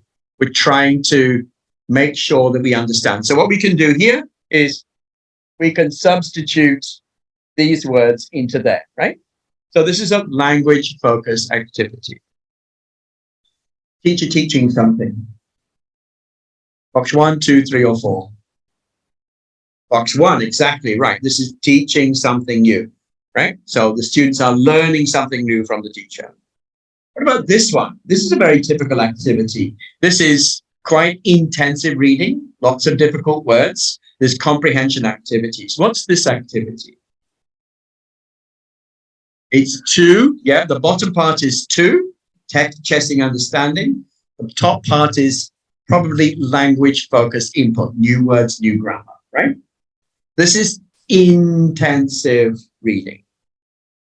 What about the teacher reading a story to the students? What are the students doing? The teacher's talking, the students are box 1, 2, or 3. Is it meaning focused or language focused? Listening to a story. Meaning focus, exactly. It's meaning focus, right? The students are trying to understand the story. What about a test? Language focus or meaning focus? Language focus, right? Box 2, right? Students filling in the course book. 2, again, yeah, language focused, checking understanding. Giving a presentation. Students giving a presentation. Is this meaning focus or language focus? Box 4, output, meaning focused output. The students listening to the presentation, meaning focused input. Students here and teachers telling a story. 3, yes, meaning focused input. Okay, and students reading storybooks. Meaning focused input. Yeah, okay. This is a difficult one. Students singing a song. Singing a song. 2, correct. Yeah, this is not communication focused. Why? It's not their words. It's not their words. They are repeating something. They're trying to get the song correct. It's about accurately singing it. Okay. What about word learning apps like this one? So where you're studying words through an app. Meaning focus or language focus? Probably language focus. You're trying to learn new words, yeah? Okay, good. So when we're doing the balanced curriculum, we also have to make sure we understand that students must learn the 4 parts of the balanced curriculum. They need to spend an appropriate balance of time. Not too much in one box, not enough in another. We need to teach them how to use a dictionary well, how to learn words effectively. Most teachers don't teach their students how to learn effectively. What they do is they say, here's some words, go learn them, but don't teach them how to learn effectively. And there are definitely good things to do and bad things to do. The most important vocabulary strategy is to allow students to learn to guess meanings from context. This is not a vocabulary talk. Maybe some other time I can come back and talk to you about how to teach and how to learn. That's what we're doing today. We need to teach them how to read faster and how to choose the right level. In the second section, the third session, we're going to be looking at how to help them to learn to choose the right books and how to become independent learners. So this is something I'd like you to think about. Which box do you spend most of your time in? If you're learning English or teaching English, where do you spend your time? Where does your course book spend its time?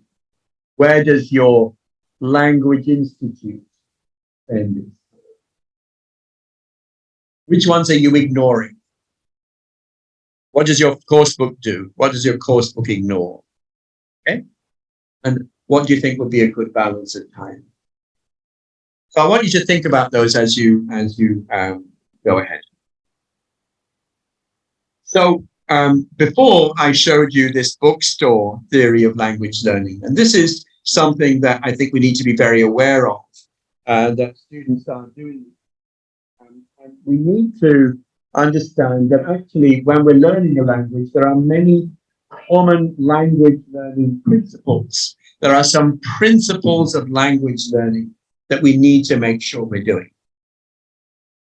The first thing we need to do is to make sure. Can we mute somebody else? Can we mute? Somehow. Okay. So we need to make sure students pay attention to form, and that's this language focused input. So this is the grammar vocabulary. There's a lot to learn. So we have grammar systems.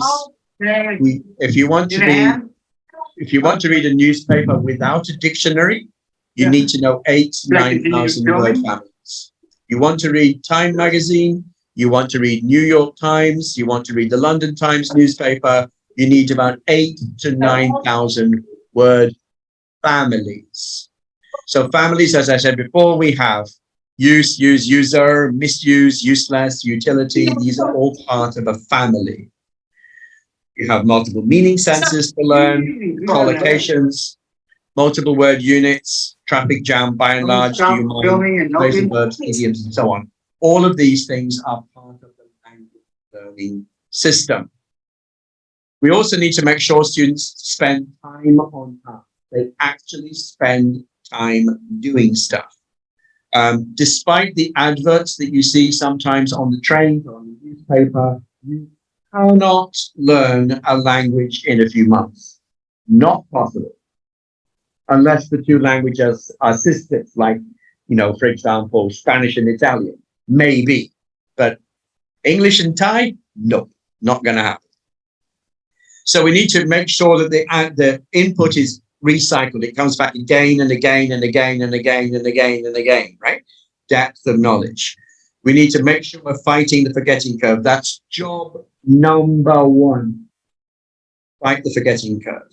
You should be spending 70% of your time fighting the forgetting curve and 30% new stuff.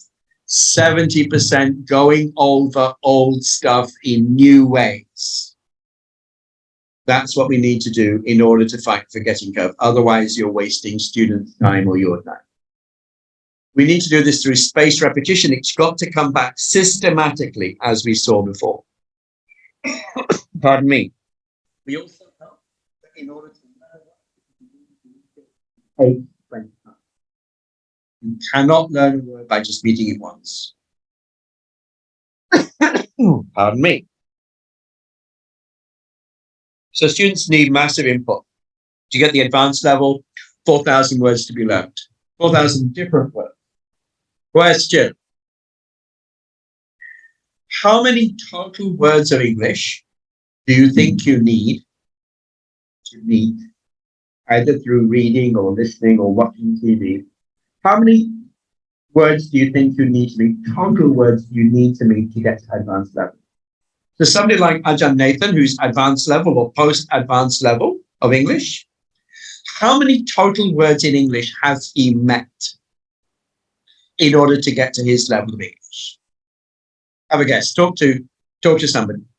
Is it 100,000 words, million words? What do you think? How many total words do you need to meet again and again and again and again? We know it's 4,000 words, different words. How many total words do you need? Have a guess. Anybody? Pardon? 50,000. Nope. Good try. Any more? Would you like to try? What do you think? Anybody else? Yes. 1 million. No. You need around 5 million words. How much is that? That's about 200 Harry Potter books. 200 Harry Potter books. That's the amount of language you need. Why do I say that? Later, I'll come back to explain why that's important. Okay? But it's about 5 million words. How many words are in a typical English book? You know? Now, 20 to 30,000 for a big intermediate course. 20 to 30,000 words in one course book. You need 5 million. And you see a gap? Okay. So the next thing we need to make sure, another principle is we need to make sure we build implicit knowledge. We need to build knowledge of something that we know how words and grammar fit together. We need to have distributed knowledge, that is, so that we have pronunciation and grammar and vocabulary all over the system. We need to understand the nuances, the different meanings of associations, collocation, colligation, multiple word senses, awareness of various text types, and so on, yeah? So what do I mean by implicit knowledge? Well, and background knowledge, okay? So here's a sentence. The platypus did not want to move. She stayed by the eggs to protect them, right? So the platypus did not want to move. The platypus is this animal here, as you know, animal, right? Question. Whose eggs are they? Are they A, the platypus's eggs she's trying to protect, or B, the eggs that she's stolen from, say, a bird, and she wants to eat herself? What's the answer here? The platypus did not want to move. She stayed by the eggs to protect them, either because they're the platypus's eggs or she wants to keep them so other animals don't get them. Well, the answer to this is A or B. A or B. Anybody know? You will only be able to answer this question correctly if you know something about what a platypus is. A platypus is one of the only 2 mammals that actually has its own eggs.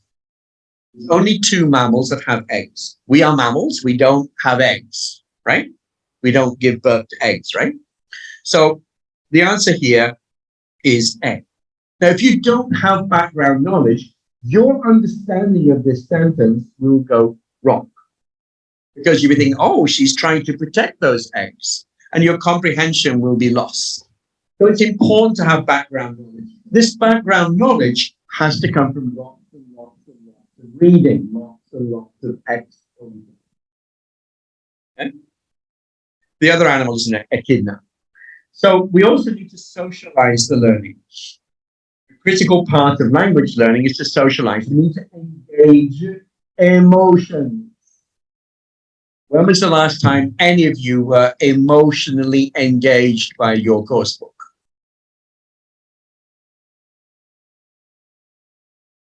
Very rare, right? So we need to have context where the learning is in a social and cultural situation, real language uses, interactive tasks, co-created context.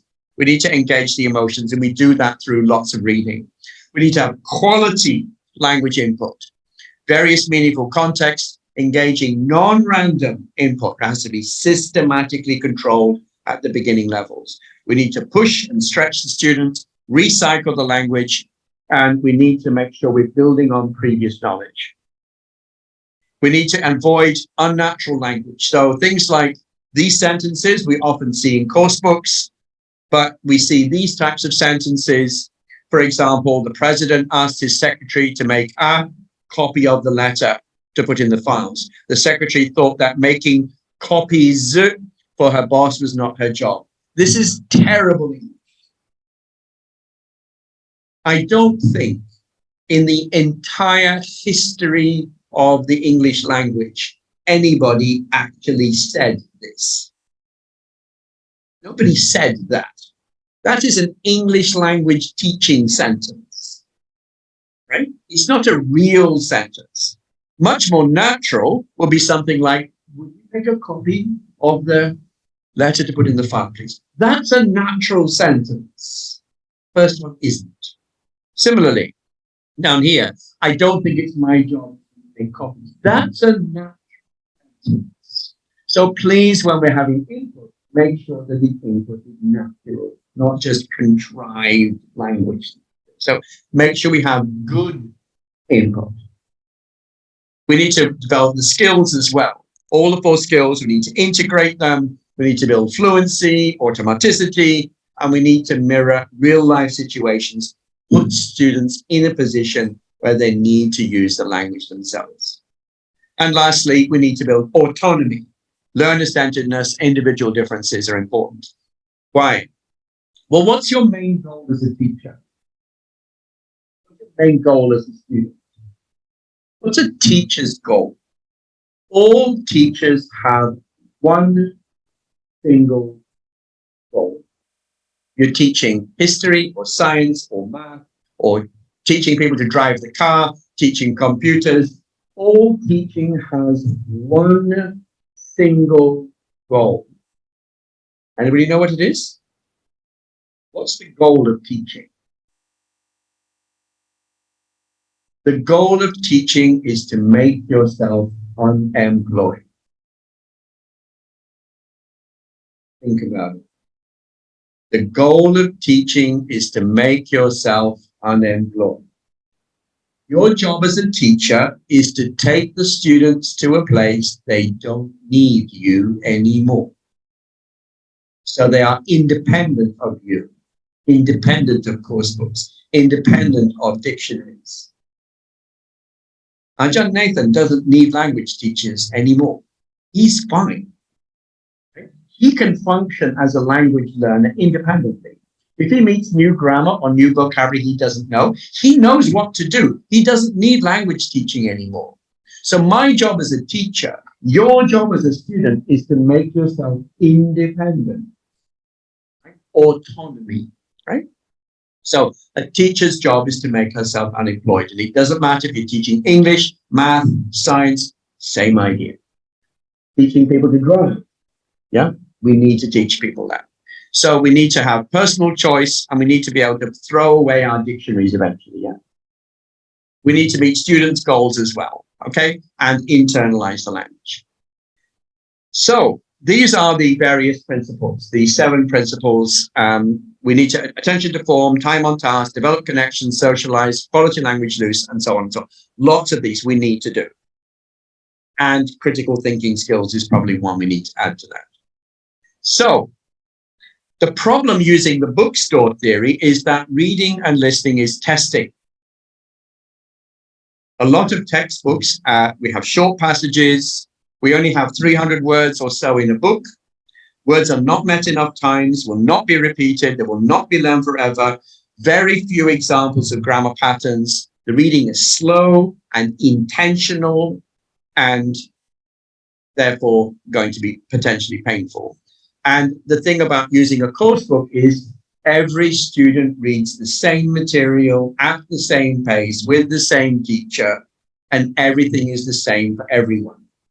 The problem with everybody doing the same thing is that there will always be 5 or 10% of the students who are much better than the course book. They're bored because the textbook is easy. There's a 15-20% of students at the bottom of the class who do not understand anything, and they've gone to sleep as well. So using a course book will only really teach in the middle. It will not help the people at the top, will not help the people at the bottom. Right? One course book is not good for everybody. Now, does that mean course books are bad? No.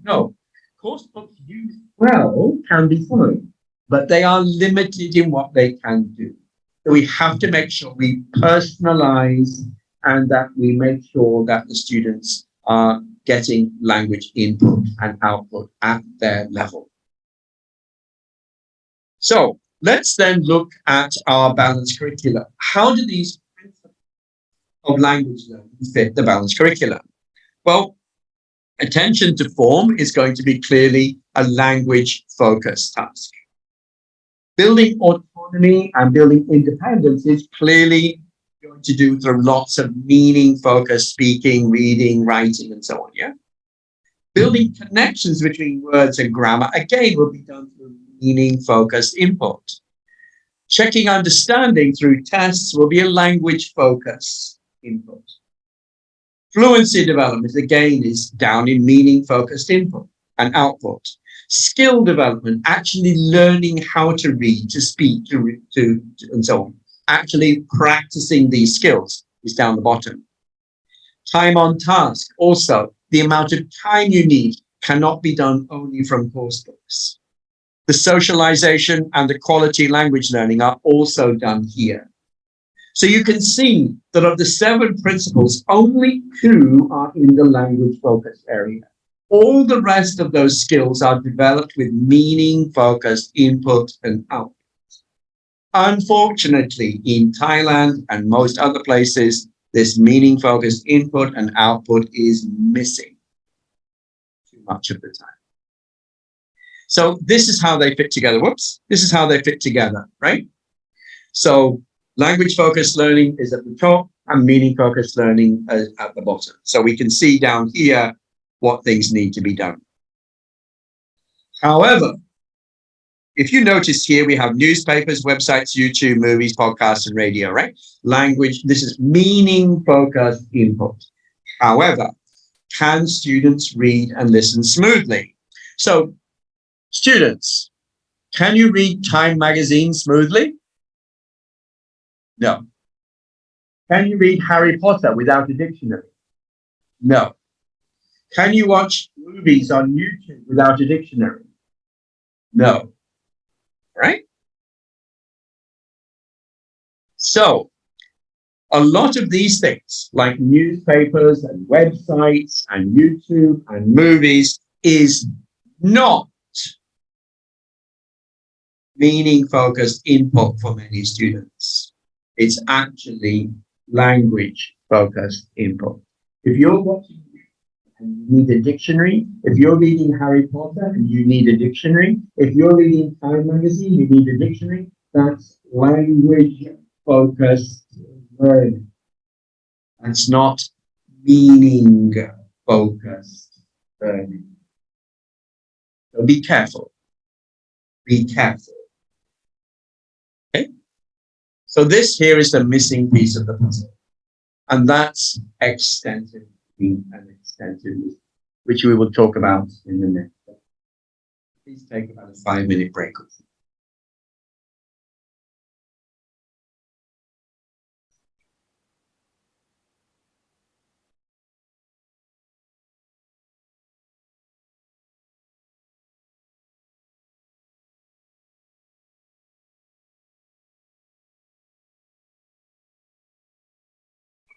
language focus แล้วก็ meaning focus นะครับ I'll try and turn the phone down. Need to mute this.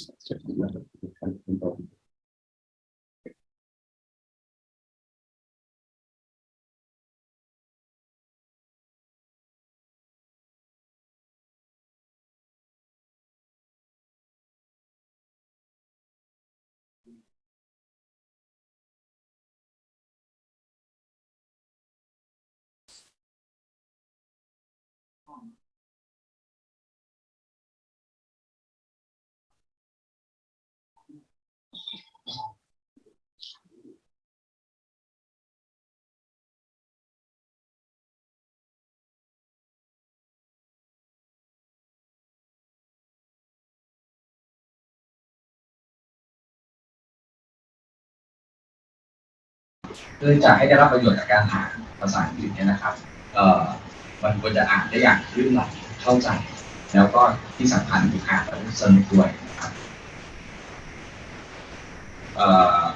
แล้วก็นอกจากนี้นะครับตอนสุดท้ายอาจารย์เราก็ได้ฝากไว้ว่ามีตัวกิจกรรมหลายๆอย่างวิธีการเรียนการสอนภาษาอังกฤษนะครับว่ามันอยู่ในประเภทของ language focus หรือเน้นที่ตัวภาษาหรือเน้นที่ตัว meaning นะครับเน้นที่ตัวภาษาคือเป็นอะไรใหม่เป็นเรื่องของภาษาที่ใหม่เพื่อเราจะเอาไปนำไปฝึกนำไปใช้จริงๆนะครับจะเห็นได้ว่าก่อนสไลด์ก่อนหน้านี้อาจารย์โชว์ให้เห็นว่ามันมีแค่2อย่างที่เราต้องทำสำหรับตัว language focus นะครับก็คือ attention to form นะครับกับ checking understanding เท่านั้นเองที่เหลือมันควรจะเป็นการใช้ภาษาเพื่อที่จะทำให้เกิดความเข้าใจ แต่กลายเป็นว่าสิ่งที่เราทำอยู่ตอนนี้หรือฝึกอยู่ตอนนี้มันเป็นเน้นตัวภาษามากกว่าความเข้าใจเราลองกลับไปดูนะครับว่าเราอ่านภาษาอังกฤษครั้งต่อไปเนี่ยเราอ่านเพื่อจะศึกษาคำเพื่อจะทำความเข้าใจคำศัพท์หรือไวยากรณ์หรือเราอ่านเพื่อจะเกิดความเข้าใจเมื่อเราอ่านแล้วเกิดความเข้าใจอันนั้นต่างหากมันจะทำให้เรา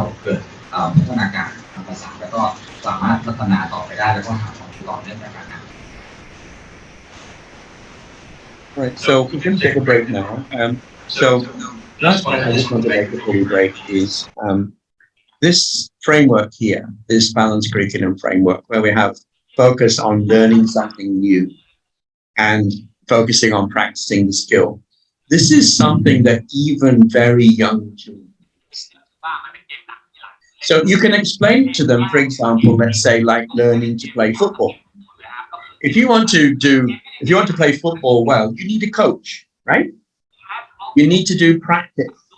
You need to do practicing of kicking the ball and running through things. You need to be able to do practice for the football. You also need to play the game. You want to play baseball, you need to practice throwing the ball. You need to practice hitting the ball, right? That's the top part. The bottom part is actually playing the game. So kids understand. Same with driving. You do when you learn to drive. You go to driving school. You have a rule book. You have a teacher with you. That's the top part. The bottom part is actually driving on the crazy roads we get here in Bangkok. Thank you.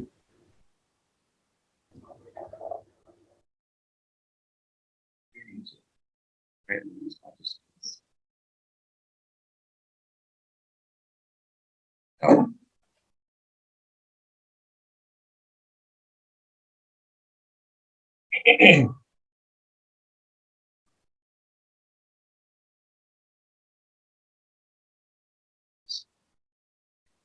Okay, yeah.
Is that okay? เสียงมันกล้องครับทำไมอ่ะปิดไมค์เหรอเลยแต่ก็จะเปลี่ยนเป็นไมค์เมื่อสักครู่ตอนที่ผมพูดเข้าใจว่าเสียงมันไม่ได้ออกอากาศใช่ไหมครับตอนนี้ได้ยินแล้วใช่ไหมครับYes.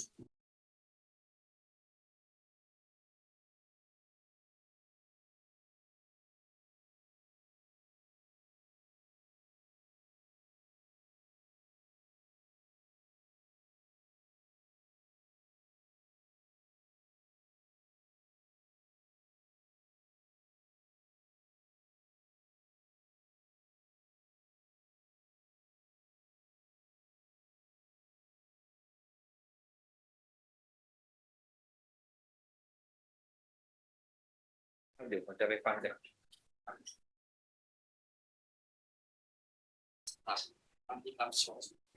สำหรับท่านที่รับชมทางซูมนะครับตอนนี้ได้ยินเสียงแล้วใช่ไหมครับ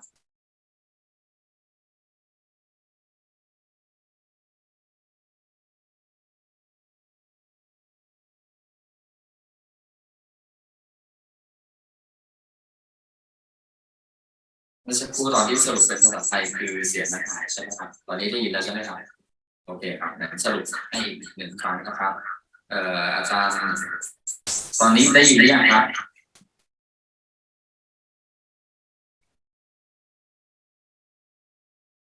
โอเคครับได้ยินแล้วเนาะ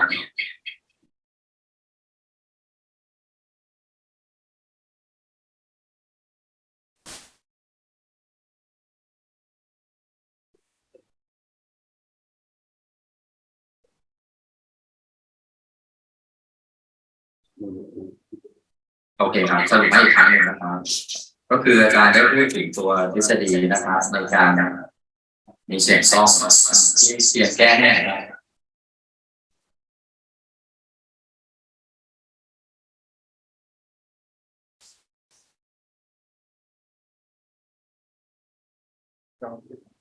โอเคตอนนี้เสียง Echo หายแล้วนะครับ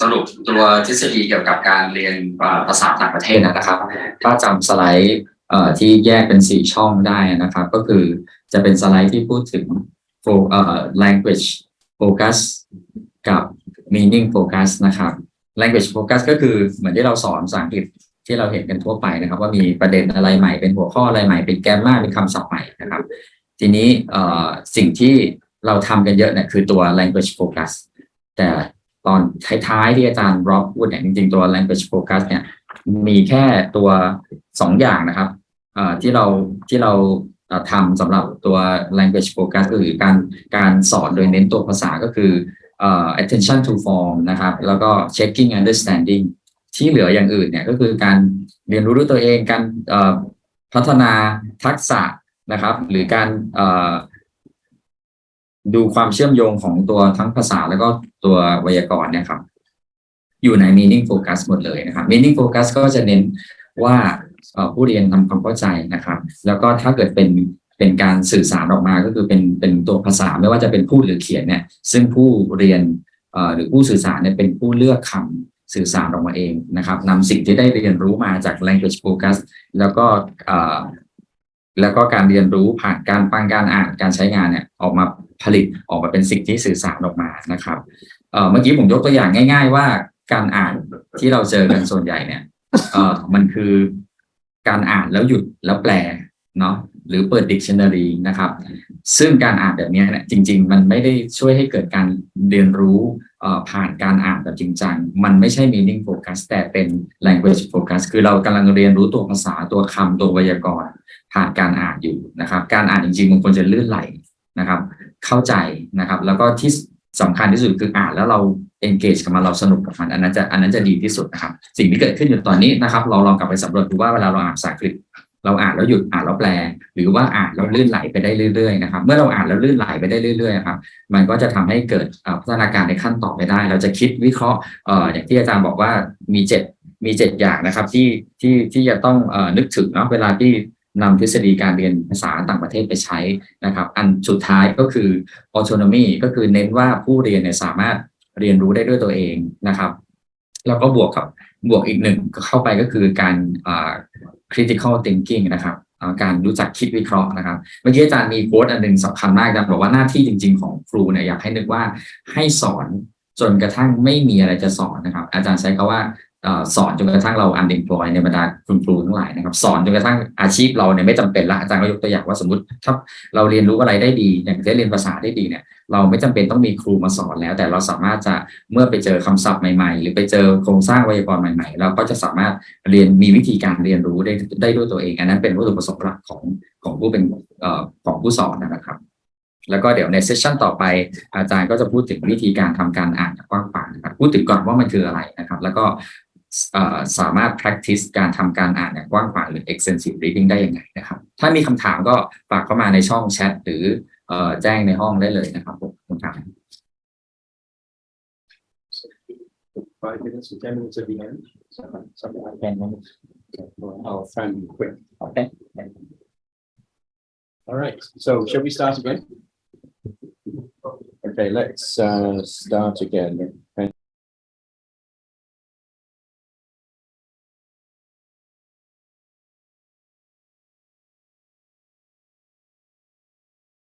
unmute me, yes. So is that okay? Can you hear me online now? Hope so. All right. So this session has been about extensive reading for lifelong learning. In the first session, I wanted to provide the background to how people see language learning and what are some of the implications of how we approach language learning through using course books. The second session was about providing you with a framework and principles for why we have to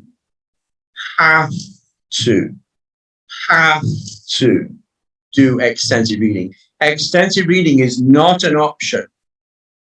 It's not an option, because if we don't do extensive reading, we're going to have some problems. We will not be able to build depth of knowledge. There will not meet enough knowledge. They'll not meet words enough times. They'll not build a sense of language, and so on and so on. Extensive reading is the glue that holds everything together. Now, when I talk about extensive reading, I'm also talking about extensive listening.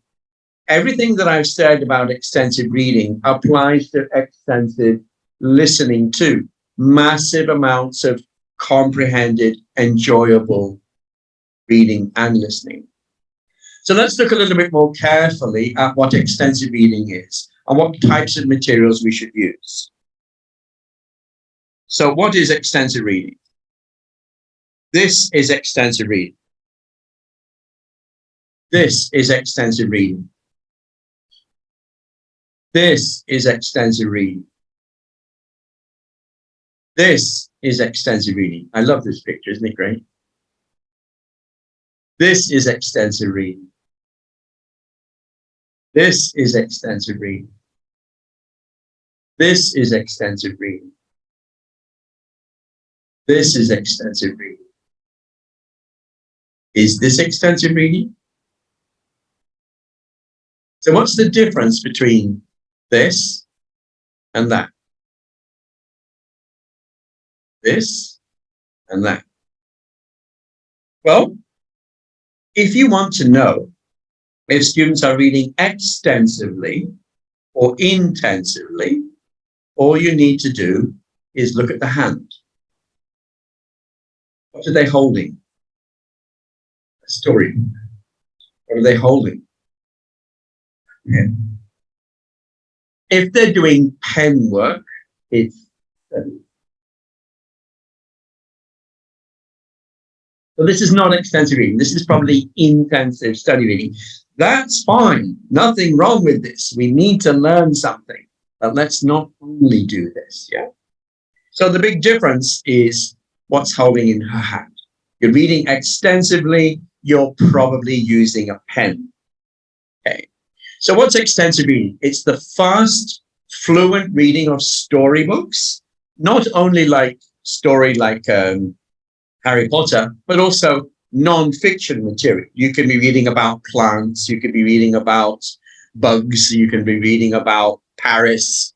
It's anything like that. High levels of comprehension, very high levels. The focus is on comprehension, enjoyment. It's not about learning something new. The grammar book, the vocabulary book, that's for learning something new.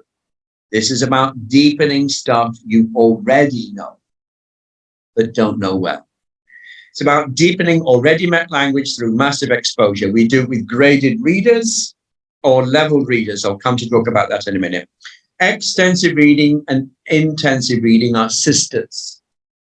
They are two sides of the same coin. We should not do extensive reading without intensive reading. We need intensive reading to be built on by extensive reading. The two go together. Okay? So extensive reading builds language knowledge. Intensive reading builds language knowledge. Extensive reading deepens that knowledge. They work together. They're not fighting. They're not opposites. They're not one is better, one is not. No, they have different purposes. So we have to make sure students are reading at the right level. If a book is too difficult, the learner doesn't understand. They read slowly, they don't enjoy the reading, and therefore they don't read much. If the book is easy, the students understand better, therefore they read faster, they enjoy more, and therefore they read more. What we want is this second cycle. First cycle is going to kill motivation. Second, the big one. First cycle kills motivation. The second cycle really improves motivation. And I've looked at hundreds and hundreds and hundreds of pieces of extensive reading research. There are about 1,000 studies now. One of those 1,000 studies that look at the gains that students make from extensive reading, there are very, very few that say that intensive reading is more motivating than extensive reading. The vast majority would say that extensive reading leads to a general increase in motivation for learning in general. Why? Because they're finally reading something that they enjoy. They're reading something that they actually understand. And so a lot of research shows that extensive reading is very positive on general motivation. The trick is, how do you get the students to read? That's maybe a subject for another talk. So it's crucial that the students read at the right level. What does right level mean? Well, when students are picking up a book to read, they need to ask themselves a question. Can I read this book quickly and enjoyably with adequate comprehension so I don't need a dictionary? So the students, when they're choosing, do I choose this book or this book or this book or this book? They must ask themselves this question. Only the student knows if something is easy or difficult. I cannot. I don't know what is easy or difficult for him. Neither do you. Only he does. So he has to make that decision. I can guide him. I can guide my students. Of course, I'm not going to give Harry Potter to my first year university students. Too difficult for them, right? So if they ask this question, can I read something quickly and enjoyably and with adequate comprehension? I don't need a dictionary. That's the right for you. Notice R-E-A-D. If they can R-E-A-D, then they're reading the right stuff or extensive reading. They need a dictionary, they should stop, right? There's no point in continuing to read extensively if you need your dictionary. The aim of this reading is fluency, speed, enjoyment. They can do this at home or in class. We add the reading to our existing program. One of the beautiful things about extensive reading is it doesn't need to take class time.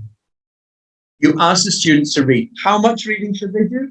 About an hour a week at their level. That's all. And we'll look at why that's important later. So there's different types of material. So on the left, you've got the level, the easy level, and on the right is more difficult. We've also got from bottom, we've got very high control of the language to open choice of the language. So the very, very early levels of reading, down the bottom here, we have phonics readers and decodable readers, level readers. We have intensive study reading here, graded readers above it, and open choice like native materials here. So let's look at how these things progress. What are the 4 different types of reading materials? The first level, this is for complete beginners who are learning the phonics, learning, let's say, we're right in nursery school here, very first year elementary school. We use these phonics and decodable readers. Why? To learn patterns. So here you can see we have repeated sentence patterns. Open the box, said the fox, put in the taxi. So here we're trying to practice the X sound. So my name is Kate. I hate to be late. I race to make first base. This is the A sound, right? So clearly practicing sound and sight correspondence. The second are leveled readings. These are often pattern books. And we find this for particularly native children, Americans, British, Australians. Yeah. And the idea here is to build language patterns, usually grammatical patterns. And here you can see they are in mud, they are in shoes, they are in leaves, they are in data. So they are in. So this is about language pattern practice, and we call these level readers. The next one are the standalone. These are the native level things like Harry Potter, or maybe you can see some of the books here, Cat in the Hat, by a Hungry Caterpillar, and so on. These books are written for native children. They're written for natives. They are not written for non-natives. The question is, are these books suitable, including children's books? Are children's books, books written for American, British, Australian children, are they suitable for language learning or EFL learners? The answer is no, they are not. Not even the early level materials. Let me explain. The children's books for natives are full of difficult words and phrases. There's a recent study out by John McAllister and Paul Nation. John McAllister is going to be talking at Tai TESOL, by the way, that says that the difficulty of children's books is the same difficulty as adult. They have largely the same percentage of difficult words. Between 15 to 20% of them have difficult words in children's books and native books. The big difference also is there's a different assumption. Native materials are books written for native children. So if I want to learn Thai, I should not pick up Thai children's books. Why? Because they already have lots of different words. There's a different assumption here. When you learn to read in your first language, you already know 3,000 or 4,000 words, and you already know how to speak when you're 3 or 4 years old. So when you start to read, what you're doing is you're just learning a spelling for words and grammar you already know. It's very different if I, as a learner of Thai, start with children's books. I don't have 3,000 or 4,000 words of Thai. I don't have background knowledge. So I can't read those things. That's too difficult for me. I need to have simplified, easily, highly controlled material. Right? So the next one are graded readers, and these are the storybooks that you should be using. They're books written for foreign language learners by many publishers. They're based on headwords that we all know. Headwords are like words in a dictionary. So one book would have 400 different words. A different book would have 800 different words, 1,200 different words. They are different difficulty levels. They're based off Sefer levels, and they're very highly controlled by the editors. They often have a glossary, CDs, comprehension questions, and things that follow up here. And these are the books that I showed you before. There are about 4,000 or 5,000 of them. There are lots of them available on many topics. Some of them are fiction, some non-fiction. They're right the way down from A1 level all the way up to C1, C2 by many different publishers. So this is the very easiest level graded readers, one sentence. Next level up, we have 2 or 3 sentences, we have speech, but notice here, this is still present tenses only. No past tense. Past tense comes later. Next level up, we have 2 paragraphs, smaller picture, longer text, more difficult grammar, more difficult vocabulary. Next level intermediate, again, fewer pictures, more difficult, full sentences, complex sentences, 2-part sentences. And right the way up to advanced level, where we don't need pictures and we can use a much wider range. So the graded readers systematically take the students up through these levels. As I said, one way to see this is through X reading, I strongly recommend, or ER Central is another place that you can use, get these materials. So as I said before, are books written for native children suitable for Thai learners? Yes. If the Thai children are going to an international school and they're in international school all day, and maybe you take them overseas, maybe they studied in America for a couple of years, that's fine. They can use native materials. Your average Thai student who's on bicycle going to school, no way, way too difficult, yeah? So these types of books are too difficult for most Thai learners. And if we look at the vocabulary here, so If we look at high frequency words down here and low frequency words, you can see that the native version of Frankenstein in blue and the simplified graded reader written in red, they have a very different profile. The red one, the graded reader, is systematically controlling these high frequency words. The native speaker book has far too many rare and unusual words that are met only 1 or 2 times. So please be careful about that. So as I said, they need to find out if they're reading smoothly. R-E-A-D. Can they read something smoothly, quickly, enjoyably, with adequate comprehension so they don't need a dictionary? The answer is yes, they're doing extensive reading. If the answer is no, then it's study reading or only the student knows. So how much reading should be done? Well, learning English is going to take time. We know that to master an English word is going to take 30 to 50 meetings for a word to be learned receptively from incidental learning. That is, if you pick up a reading book and you're focused on meaning-focused input, it's going to take you between 30 to 50 times before it's learned. If you do intentional vocabulary learning, say word cards or word lists, that would be lower, about 10 to 15 meetings. But you're not going to meet and learn it the first time. Some words you can pick up immediately if it already exists in Thai, like pizza or taxi, right? Other words will take much longer, okay? So 30 to 50 meetings, all right? If you want to learn the collocations and the colligations, it's going to take much, much longer, right? Much longer. So a word like, for example, a word like strong is very frequent. A word like wind is very frequent. But strong wind, which is an easy collocation, only occurs 1 time every 3 Harry Potter books. Strong wind occurs once every 3 Harry Potter books.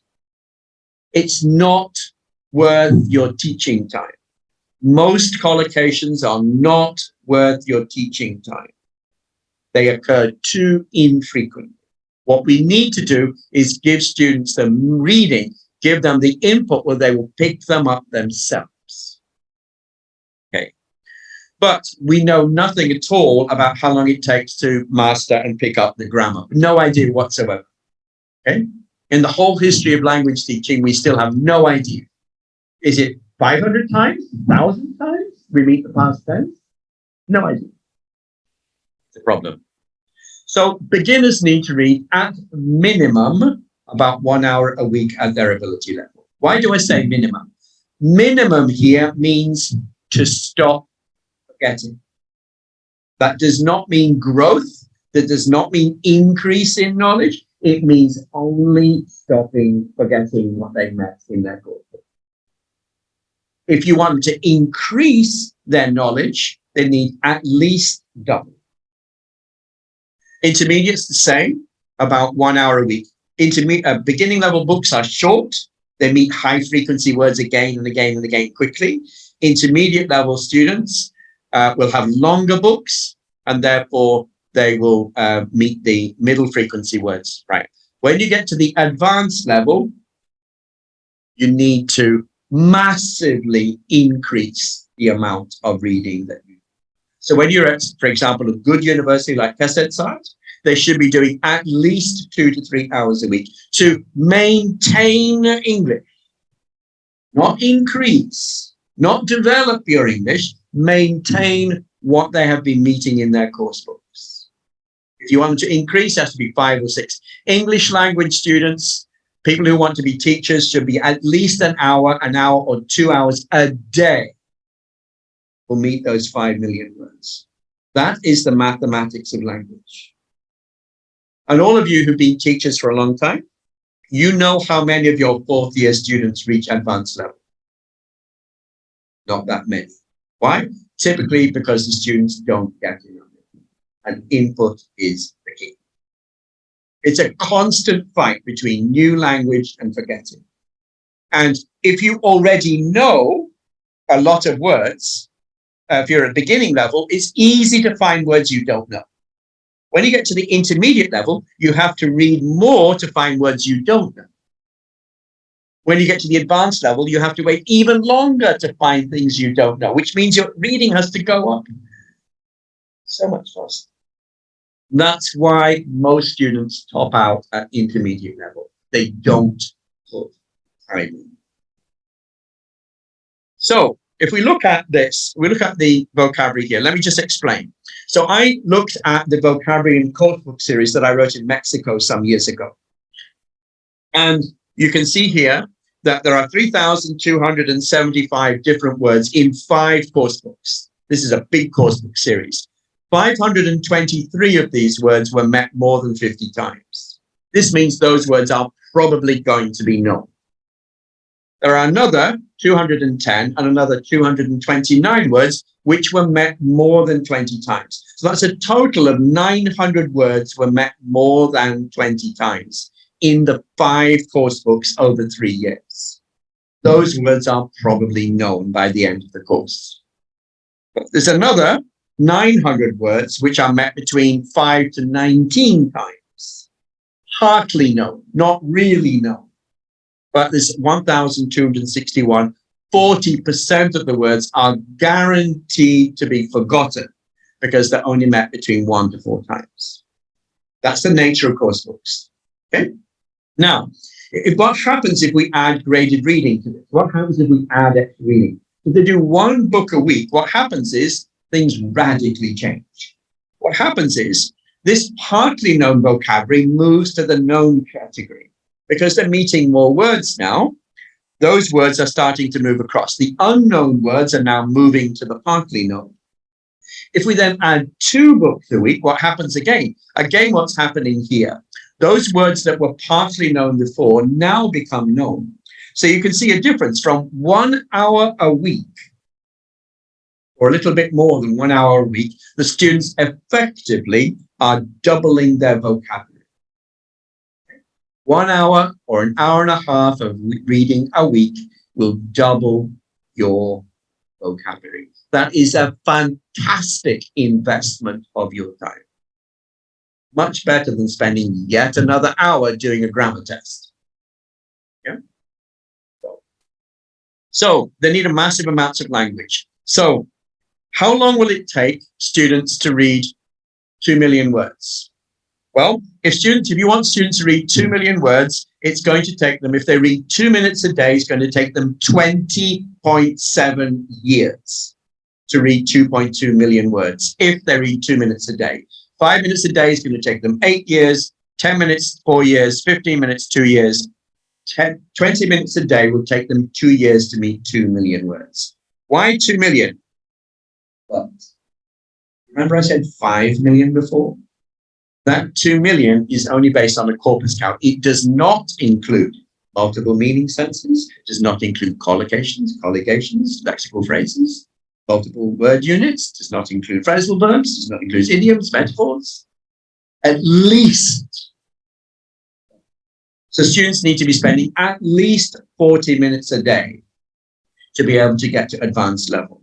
If your language program here is only getting them to read half an hour or an hour a week, honestly, it's making no difference. Sorry. That's what the science tells us. So we have to make sure the reading's at the right level. The reading is too difficult, it will be too difficult. Right, so please read this. Can you understand this? Would you like to take a test on this? No, right? So this is 20% of the words are not known. If you're giving students, you're reading something like this, your comprehension is basically 0. How about 10% of the words are missing? You understand it? Okay. Could you fill in the words? Probably not, right? Still difficult, right? How about only 5% of the words you don't know? Still not easy. Who's happy to take a test on this passage? Nobody, right? This is clearly intensive reading, possibly even painful reading, right? So teachers, when you're giving text to students, if you're giving them something like this, it's going to be difficult. It's clearly intensive learning, right? We know for extensive reading, we need somewhere around 99% of the words need to be already known. 98 or 99%. If you have less than that, let's say 5% they don't know, 10% they don't know, that's study reading. So they should be reading something they don't need a dictionary, they can read quickly and smoothly. Then they can develop reading speed. Why reading speed is important? Because you can read a lot. You need to read 5 million words. You can't read 5 million words with a dictionary. That will kill you. Okay? So this is the original text. So here's another reason. If we look at the beginning level of reading, when students are learning to read at the very beginning level, they start to read like this. The old man took his dog to the park. So like, I'm a beginning reader. It'd be like, old man. So here the students are trying to read letter by letter by letter, right? When students read faster, they can read whole words, like the old man took his dog to the park, right? Now that's a better level. Now we're dealing with meanings. That's good. But there's a much better level of reading. When you read faster, instead of your eye jumping like this 9 times, what happens is your brain actually sees more. So when you're reading letter by letter, you see a little. When you're reading word by word, you see more. When you read the next level, you might see 2 or 3 words together. Instead of the old man took his dog to the park, word, word, word, word, word. Now it's the old man took his dog to the park. This is a crucially important stage in reading. Why? Because the students are not focused on words. At the 3rd level, they're focused on ideas. The idea, the old man. The idea took his dog. The idea to the park. So if I ask you, before, when you had a break, you were talking about something. And I ask you, what did you talk about? Oh, we talked about the news yesterday about blah, blah, blah. Okay. If I ask you, what did your friend say to you? You can tell me what she said. If I say, which words did your friend say? You can't tell me which words your friend said. We remember ideas. If we remember ideas, if you're reading at the idea level, smoothly, quickly, high comprehension, comprehension goes up. Enjoyment goes up. Because now your brain is only focusing on 3 things. The old man took his dog to the park. Now you have space to think beyond the sentence. You can now think, why is he going to the park? What's he going to be doing there?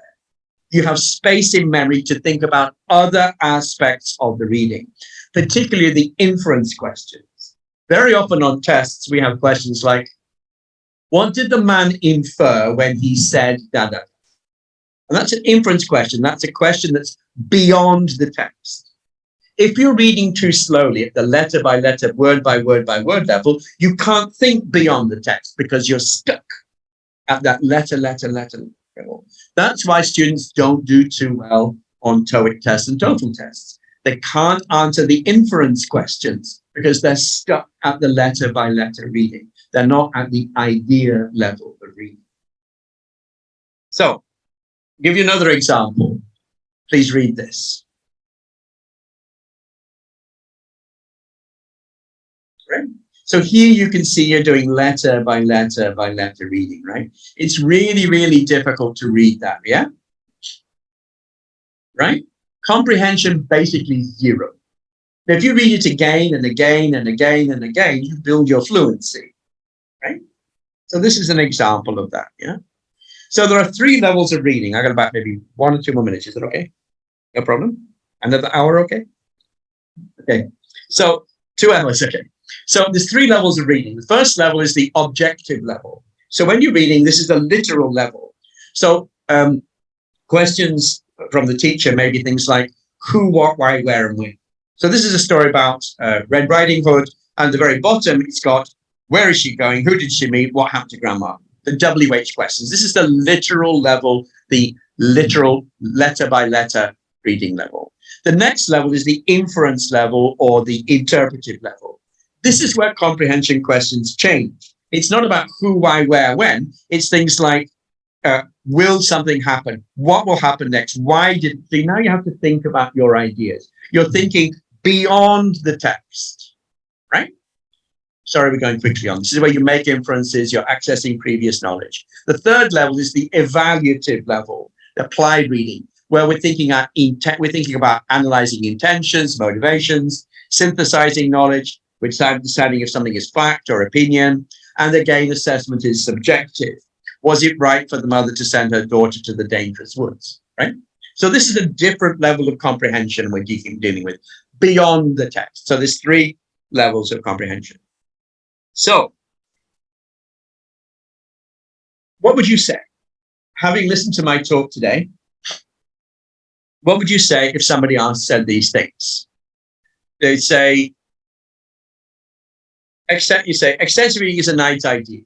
And they say to you, yeah, but I'm sorry, I can't do extensive reading. I have no time. My course, I can't require it. Or I'm sorry, can't do extensive reading. We have a curriculum already, right? Can't put it in.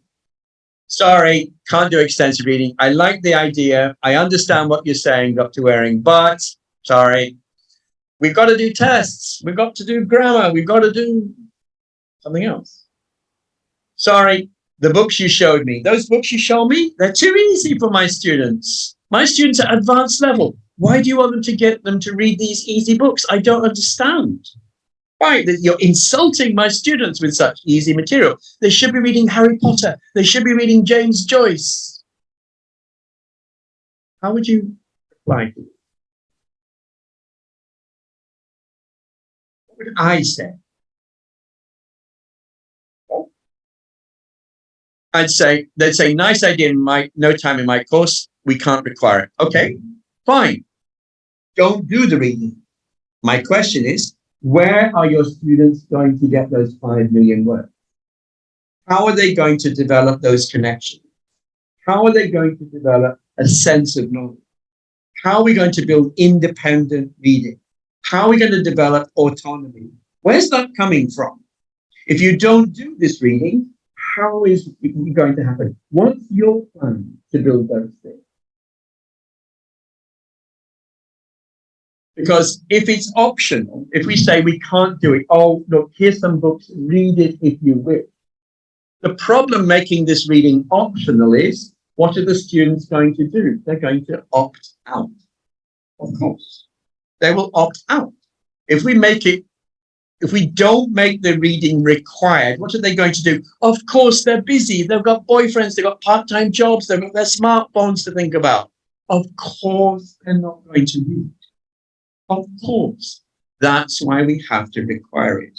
Remember, a fundamental part of our job as teachers, as language learners, is to make sure that we get the students to read. We teachers are being paid to help students learn. And if I'm not making them learn properly, then I'm not doing my job, which means I have to be doing this, whether I like it or not, whether students like it or not. I don't care. You have to do this because you need it for the full balanced curriculum.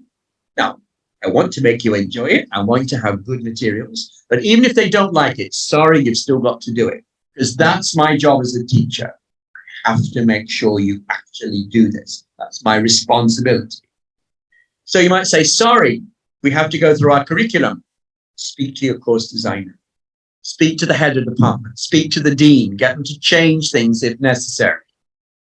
Reallocate resources.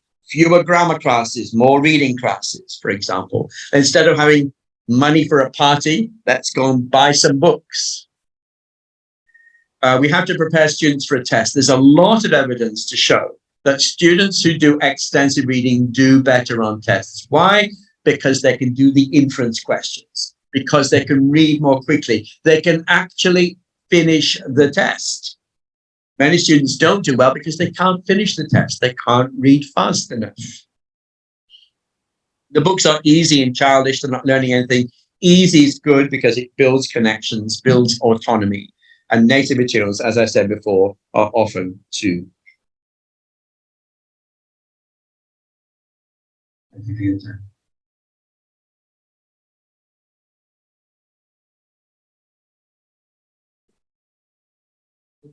ก็คือเอาละครับ EAB นะครับก็คืออ่านลื่นไหลสนุกเข้าใจแล้วก็ไม่ต้องใช้เด็กเงินถ้าอ่านแบบนี้ได้ก็คือเป็นสิ่งที่ดีครับแต่ถ้าไม่ใช่มันคือการเรียนหรือการฝึกการอ่านนะครับหนึ่งคำเราต้องเจอบ่อยแค่ไหนถึงจะเข้าใจนะครับลองนึกภาพว่าถ้าเราจะต้องเขียนหรือต้องขอโทษครับต้องฟังนะครับหรือต้องอ่านคำบางคำซึ่งไม่เคยเจอมาเลยเป็นไปไม่ได้ที่เราจะเข้าใจ แต่เจอมาไม่มากพอก็เป็นไปไม่ได้ที่จะรู้ว่าคำนั้นในบริบทนั้นว่าไหนที่ตามเข้ามาหนึ่งคำจะต้องเจอ30 ถึง 50 ครั้งเพื่อที่จะเข้าใจ แต่ยังไม่ถึงครับถ้าเราจะเป็นผู้สื่อสารต่อไปต้องเจอเรื่องเหมือนนั้นแล้วก็ต้องซ้อมต้องฝึกเยอะกว่านั้นมากนะครับเมื่อกี้อีกอย่างหนึ่งก็คือจำนวนคำนะครับที่จะเราต้องรู้เพื่อจะอยู่ในแตะระดับ advanced ซึ่งเป็นระดับที่ทุกคนต้องการแตะนะครับก็คือ5 ล้านคำนะครับเนาะ5 ล้านคำก็มีวิธีการยังไงที่จะให้ไปถึงนะครับหนึ่งในนั้นก็คือการทำextensive reading นะครับมีรายละเอียดอีกเยอะนะครับอาจจะไม่ได้ cover ทุกอย่างนะครับขออนุญาตแชร์อย่างรวดเร็วนะครับ intensive reading คืออ่านแบบเจาะอ่านแบบเปิดดิกอ่านไปเรื่อยๆเพื่อที่จะเข้าใจทุกคำนะครับอยู่กับตัวภาษาซะเยอะเนี่ยแบบนี้คือ intensive reading นะครับมันคือการ build ภาษาหรือว่าเรียนรู้ภาษาถามว่าผิดไหมไม่ผิดเราต้องผ่านสเต็ปนี้ไปก่อนนะครับแต่สเต็ปนี้จะทำให้เราแตะ5 ล้านคำเป็นไปได้ยากนะครับสเต็ปต่อไปก็คือต้องทำ extensive reading นะครับ extensive reading คือการนำตัวภาษาทั้งคำ vocabulary หรือโครงสร้างไวยากรณ์ทั้งหลายเนี่ยนำมาฝึกใช้นะครับนำมาฝึกใช้แล้วก็จะเกิดความเข้าใจนะครับส่วนตัวผมได้นำ extensive reading จริงๆเต็มสไลด์มาแสดงด้วยว่าได้ทำอะไรไปแต่คิดว่าเวลาน่าจะไม่พอแล้วไว้โอกาสอื่นนะครับสิ่งที่ได้ทำไปนะครับกับนิสิตหรือนักศึกษาที่บอกตัวเองว่าผมไม่เก่งหรือหนูไม่เก่งภาษาอังกฤษไม่รู้ภาษาอังกฤษเลยนะครับแต่พอเขาได้ฝึกการอ่านในระดับที่เขารู้สึกว่ามันง่ายพออ่านแล้วเขารู้สึกว่าเขาเข้าใจนะครับเข้าทฤษฎีตัววิทย์เมื่อกี้เลยครับคือคล่องเข้าใจนะครับลื่นไหลแล้วก็ไม่ต้องใช้ dictionary เนี่ยมันจะเกิดความภาคภูมิใจมันจะเกิดความรู้สึกว่าเฮ้ยเราก็อ่านภาษาอังกฤษได้แล้วมันจะทำให้เขาอ่านต่อไปแล้วก็เกิดพัฒนาการตัวภาษาอังกฤษในที่สุดนะครับเมื่อกี้อาจารย์บอกว่าแค่จะทำให้ไม่ลืมสิ่งที่ได้เรียนรู้มาเนี่ยควรจะอ่านภาษาอังกฤษเนี่ยอย่างน้อยสัปดาห์ละ1 ชั่วโมงอันนี้แค่ให้ไม่เกิด forgetting curve นะครับให้ไม่ลืมสิ่งที่ได้เรียนรู้มาแต่ถ้าเกิดอยากจะ advance เนี่ยก็ต้องเพิ่มจำนวนเข้าไปอย่างน้อย 2-3 ชั่วโมงต่อสัปดาห์นะครับเมื่อกี้อาจารย์พูดถึงด้วยว่าอันนี้เป็นประสบการณ์ตรงเพราะเคยเป็นติวเตอร์พวกTOEIC IELTS TOEFL นะครับหลายๆท่านจะเจอปัญหาว่าทำข้อสอบพาร์ทที่เป็น reading ไม่ทันถูกไหมครับเพราะเรายัง process กับตัวภาษาอยู่นึกออกไหมครับเพราะฉะนั้นเป็นไปไม่ได้เลยที่เราจะเกิดความเข้าใจแล้วคำถามของข้อสอบระดับเนี้ยจะวัดความเข้าใจซะเป็นส่วนใหญ่นะครับเพราะฉะนั้นเราต้องผ่านกระบวนการเรียนรู้ภาษาที่เป็น language focus ก่อนที่จะไปถึง meaning focus เมื่ออ่านได้คล่องแคล่วลื่นไหลเข้าใจแล้วอ่านแล้วสนุกนึกออกไหมครับมันจะเกิดการพัฒนาการในการอ่านขึ้นขอยกตัวอย่างที่บ้านนะครับที่บ้านลูกชายไม่เคยเรียนอินเตอร์หรือไม่เคยไปเรียนต่างประเทศเลยแต่เนื่องจากว่าเราใส่อินพุตให้เยอะเลยนะครับตั้งแต่ตอนเด็กๆผ่านการอ่านผ่านการดูวีดีผ่านการเล่าเรื่องนิทานก่อนนอนนะครับซึ่งเข้าตามทฤษฎีเลยคือเยอะลื่นไหลเข้าใจสนุกนึกออกไหมครับแล้วก็ไม่มีการใช้dictionaryเกิดขึ้นนะครับผลลัพธ์ออกมาก็คือสามารถสอบข้อสอบวัดระดับIELTS ได้ที่ได้สกอร์อยู่ที่7นะครับตอนที่จบม.6 เพื่อที่จะเข้าเรียนต่อในมหาวิทยาลัย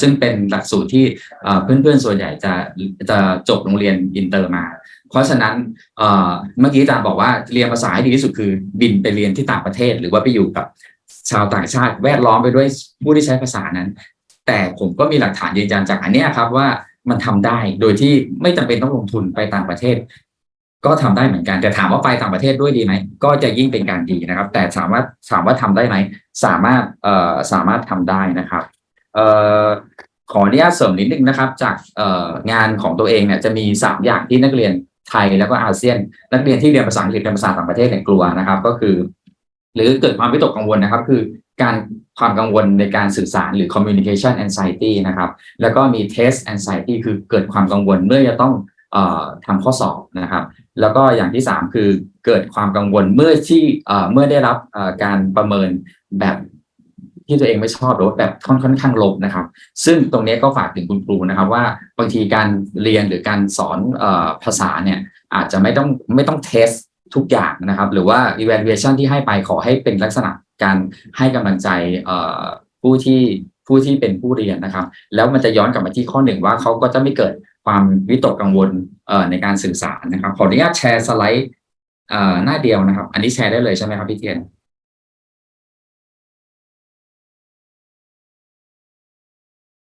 จริงๆผมเตรียมอันนี้มาให้นะครับว่าที่เคยทำกับนักเรียนของตัวเองเนี่ยทำอะไรไปบ้างนะครับแชร์อยู่หรือเปล่าครับแชร์แล้วนะครับโอเคครับอันนี้คือเปเปอร์ที่พรีเซนต์ไปในงาน Extensive Reading Around the World ออนไลน์นะครับเมื่อ last year but I don't have time so I'm going to jump to the last slide นะครับก็ขอเชิญชวนนะครับผมเป็นหนึ่งในผู้ที่ใช้เว็บไซต์ ER Central ที่อาจารย์ร็อบเป็นหนึ่งในผู้ก่อตั้งนะครับเป็นเว็บไซต์ที่ฟรีนะครับถ้าอาจารย์สนใจไม่จำเป็นต้องเป็นคุณครูภาษาอังกฤษก็สามารถเซตอัพโปรแกรมนี้ได้นะครับเราแอสไซน์ให้นักเรียนเข้าไปเลือกวัสดุอ่านนะครับที่เหมาะกับระดับของเขาหน้าที่ของคุณครูคือ motivate ให้กำลังใจกระตุ้นแล้วก็คอยติดตามว่านักเรียนได้ทำการอ่านตามที่เราตั้งไว้มากน้อยแค่ไหนที่อาจารย์บอกว่าผมมีเซอร์เวย์คร่าวๆคือนิสิตนักศึกษาทั่วไปเนาะไม่ขอว่าพูดเป็นนิสิตเกษตรแล้วกันไปเซอร์เวย์มาบอกว่าเล่นเกมออนไลน์หรือว่าใช้เวลากับโซเชียลมีเดียนะครับบางคนนะครับ7 ชั่วโมงต่อวันมีงานอันนึงออกมาเลยว่าคนอเมริกันทั้งประเทศค่าเฉลี่ยใช้เวลากับโซเชียลมีเดียออนไลน์เนี่ยตกคนละ5 ชั่วโมงต่อวันเหมือนกันนะครับเพราะฉะนั้นขอเวลาแค่อาจารย์ร็อกบอกว่าสัปดาห์ละแค่1 ถึง 3 ชั่วโมงนะครับ5 ล้านคำแตะได้ไม่ยากโดยเฉพาะถ้าเราเริ่มเร็วตั้งแต่ปี 1นะครับสุดท้ายเลยก็ขออนุญาตนะครับประชาสัมพันธ์ด้วยนะครับในตัววิธีการทำการอ่านอย่างกว้างขวางพวกนี้ครับถ้าเกิดว่าเป็นบุคลากรหรือนิสิตอาจารย์ในเกษตรอยู่แล้วนะครับยินดีมากๆเลยที่จะมาคอลแลบกับทางคณะศึกษาศาสตร์ภาควิชาการสื่อสารของเรานะครับผมทำอยู่ตรงนี้นะครับกับอาจารย์ที่อยู่ในสาขานะครับแล้วก็มีอาจารย์ร็อบเป็นที่ปรึกษาสมาคมการอ่านอย่างกว้างขวางซึ่งตัวผมเองก็เป็นสมาชิกแล้วก็เป็นกรรมการอยู่ด้วยนะครับตอนนี้สมาคมการอ่านอย่างกว้างขวางในประเทศไทยนะครับหรือว่า Thailand Extensive Reading Association เนี่ยเปิดรับสมาชิกโดยที่ไม่มีค่าธรรมเนียมสมาชิกนะครับจนถึงสิ้นปีนี้นะครับเราทำอะไรมาแล้วบ้างนะครับเมื่อปีที่แล้วเราได้จัดการแข่งขันการอ่านอย่างกว้างขวางแบบออนไลน์โดยใช้อีกเว็บไซต์หนึ่ง X Reading นะครับซึ่งเป็นเว็บไซต์ที่จ่ายตังค์แล้วก็ระบบจะค่อนข้างดีแล้วก็มีแมททีเรียลให้อ่านเยอะนะครับที่มหาลัยที่จุฬาลงกรณ์มหาวิทยาลัยใช้ X Reading กับนิสิตทั้งมหาวิทยาลัยเลยนะครับเพราะฉะนั้นเราอยากจะเห็นเกษตรศาสตร์นะครับเราจะเริ่มต้นที่ภาควิชาหรือคณะของเรานะครับหรือของท่านนะครับใช้งานด้วย Guess what The owner of that reading will be here at Kasetsart. โอเคเจ้าของ X Reading นะครับก็ทำงานใกล้ชิดกับทั้งอาจารย์ร็อบแล้วก็กับสมาคมตัวผมเองก็รู้จักกับคุณพอลโกเบิร์กด้วยนะครับแล้วก็ท่านจะมาเมืองไทยด้วยนะครับสัปดาห์หน้าจะมี Thailand TESOL นะครับเป็นงานประชุมวิชาการนานาชาติสมาคมครูผู้สอนภาษาอังกฤษในประเทศไทยนะครับพวกเราทั้งหมดก็จะไปอยู่ที่นั่นด้วยกันหมดเลยนะครับฝ่ายนิดนึงนะครับตัวเว็บไซต์ของสมาคมนะครับแล้วก็ตัว Facebook ก็เข้าไปติดตามแล้วก็เข้าไปดูการบรรยายหรือว่าเวิร์กช็อปย้อนหลังที่เราเผยแพร่ประชาสัมพันธ์ได้ด้วยนะครับย้อนกลับไปที่การแข่งขันนิดนึงนะครับการแข่งขันการอ่านออนไลน์นั้นนะครับเป็นการแข่งขันการอ่านอย่างกว้างขวางออนไลน์ในประเทศไทยเป็นครั้งแรกแล้วเราก็ได้รับเสียงตอบรับล้นหลามนะครับแล้วก็คิดว่าจะมีโครงการต่อไปอีกเรื่อยๆนะครับฝากทุกท่านติดตามกิจกรรมของสมาคมแล้วก็อย่าลืมนะครับถ้าสนใจ Extensive Reading ไม่ทราบว่าจะเริ่มที่ไหนนะครับก็ติดต่อมาที่ผมที่ภาควิชาการศึกษาที่คณะศึกษาศาสตร์ได้ยินดีมากๆนะครับที่จะทำให้สังคมของเกษตรเนี่ยเป็นสังคมที่รักการอ่านแล้วก็เกิดการเรียนรู้แบบยั่งยืนจริงๆครับขอบคุณมากครับ Can I just say one final thing? I'd like to say thank you very much for the university to invite me here. I was extremely happy to come here because I know the work that Ajahn Nathan's been doing to push extensive reading here. And I'm more than delighted to hear the Dean and both Deans there talking about the need to bring extensive reading into the program here more completely. I started today by talking about my aim. My aim today has been quite a simple one. I know that starting an extensive reading program is not an easy thing to do. It's going to take time to set things up, to maybe get some books. Maybe you're going to have your own physical library of books, and I do recommend having some physical library of books as well. It's going to take time to set up systems, train teachers, get everything ready. So, for those of you teachers who are thinking about extensive reading, my aim for you has been a very simple one. My aim today has been to make you feel guilty. I want you to feel bad that, oh, I haven't been doing extensive reading and probably I should. So if you feel that maybe I should be doing more extensive reading, maybe I should look at this a little bit more, then maybe I have achieved my aim for today. Yeah. So if you want to know more about this, and there's a lot more to know about extensive reading, I'm happy to come back and talk to you or the staff about how to set up a program, how to manage it, how to integrate it into your curriculum. That's not the talk for today. It's a different talk on another time to see how it would fit, what you would do, how you would organize these things, how you deal with difficult teachers, how you work with the library, and so on, how you get the systems working. I'm more than happy to talk to you, or through Ajahn Nathan, who also works with the university. I will be at Chai Tea Sol if you want to talk to me. I'll be here at lunch. If you want to ask me any questions, stupid questions are okay. Like, what's a book? That's okay. I'm happy to answer some of your questions. If you want to, I believe there's a recording of this talk. There's a recording of this talk. If you go onto YouTube, go to the Extensive Reading Foundation YouTube channel. There are about 100, 150 different videos on all aspects of extensive reading. But I would really like to see all of you in Bali for the extensive reading talk. It's a four-day workshop, 4-day conference with about 500 people from all over the world to come and talk about extensive reading, complete beginners to people who are very advanced in that. So I would encourage, especially key people in the university to come and join us. And I believe you're going to come to Bali?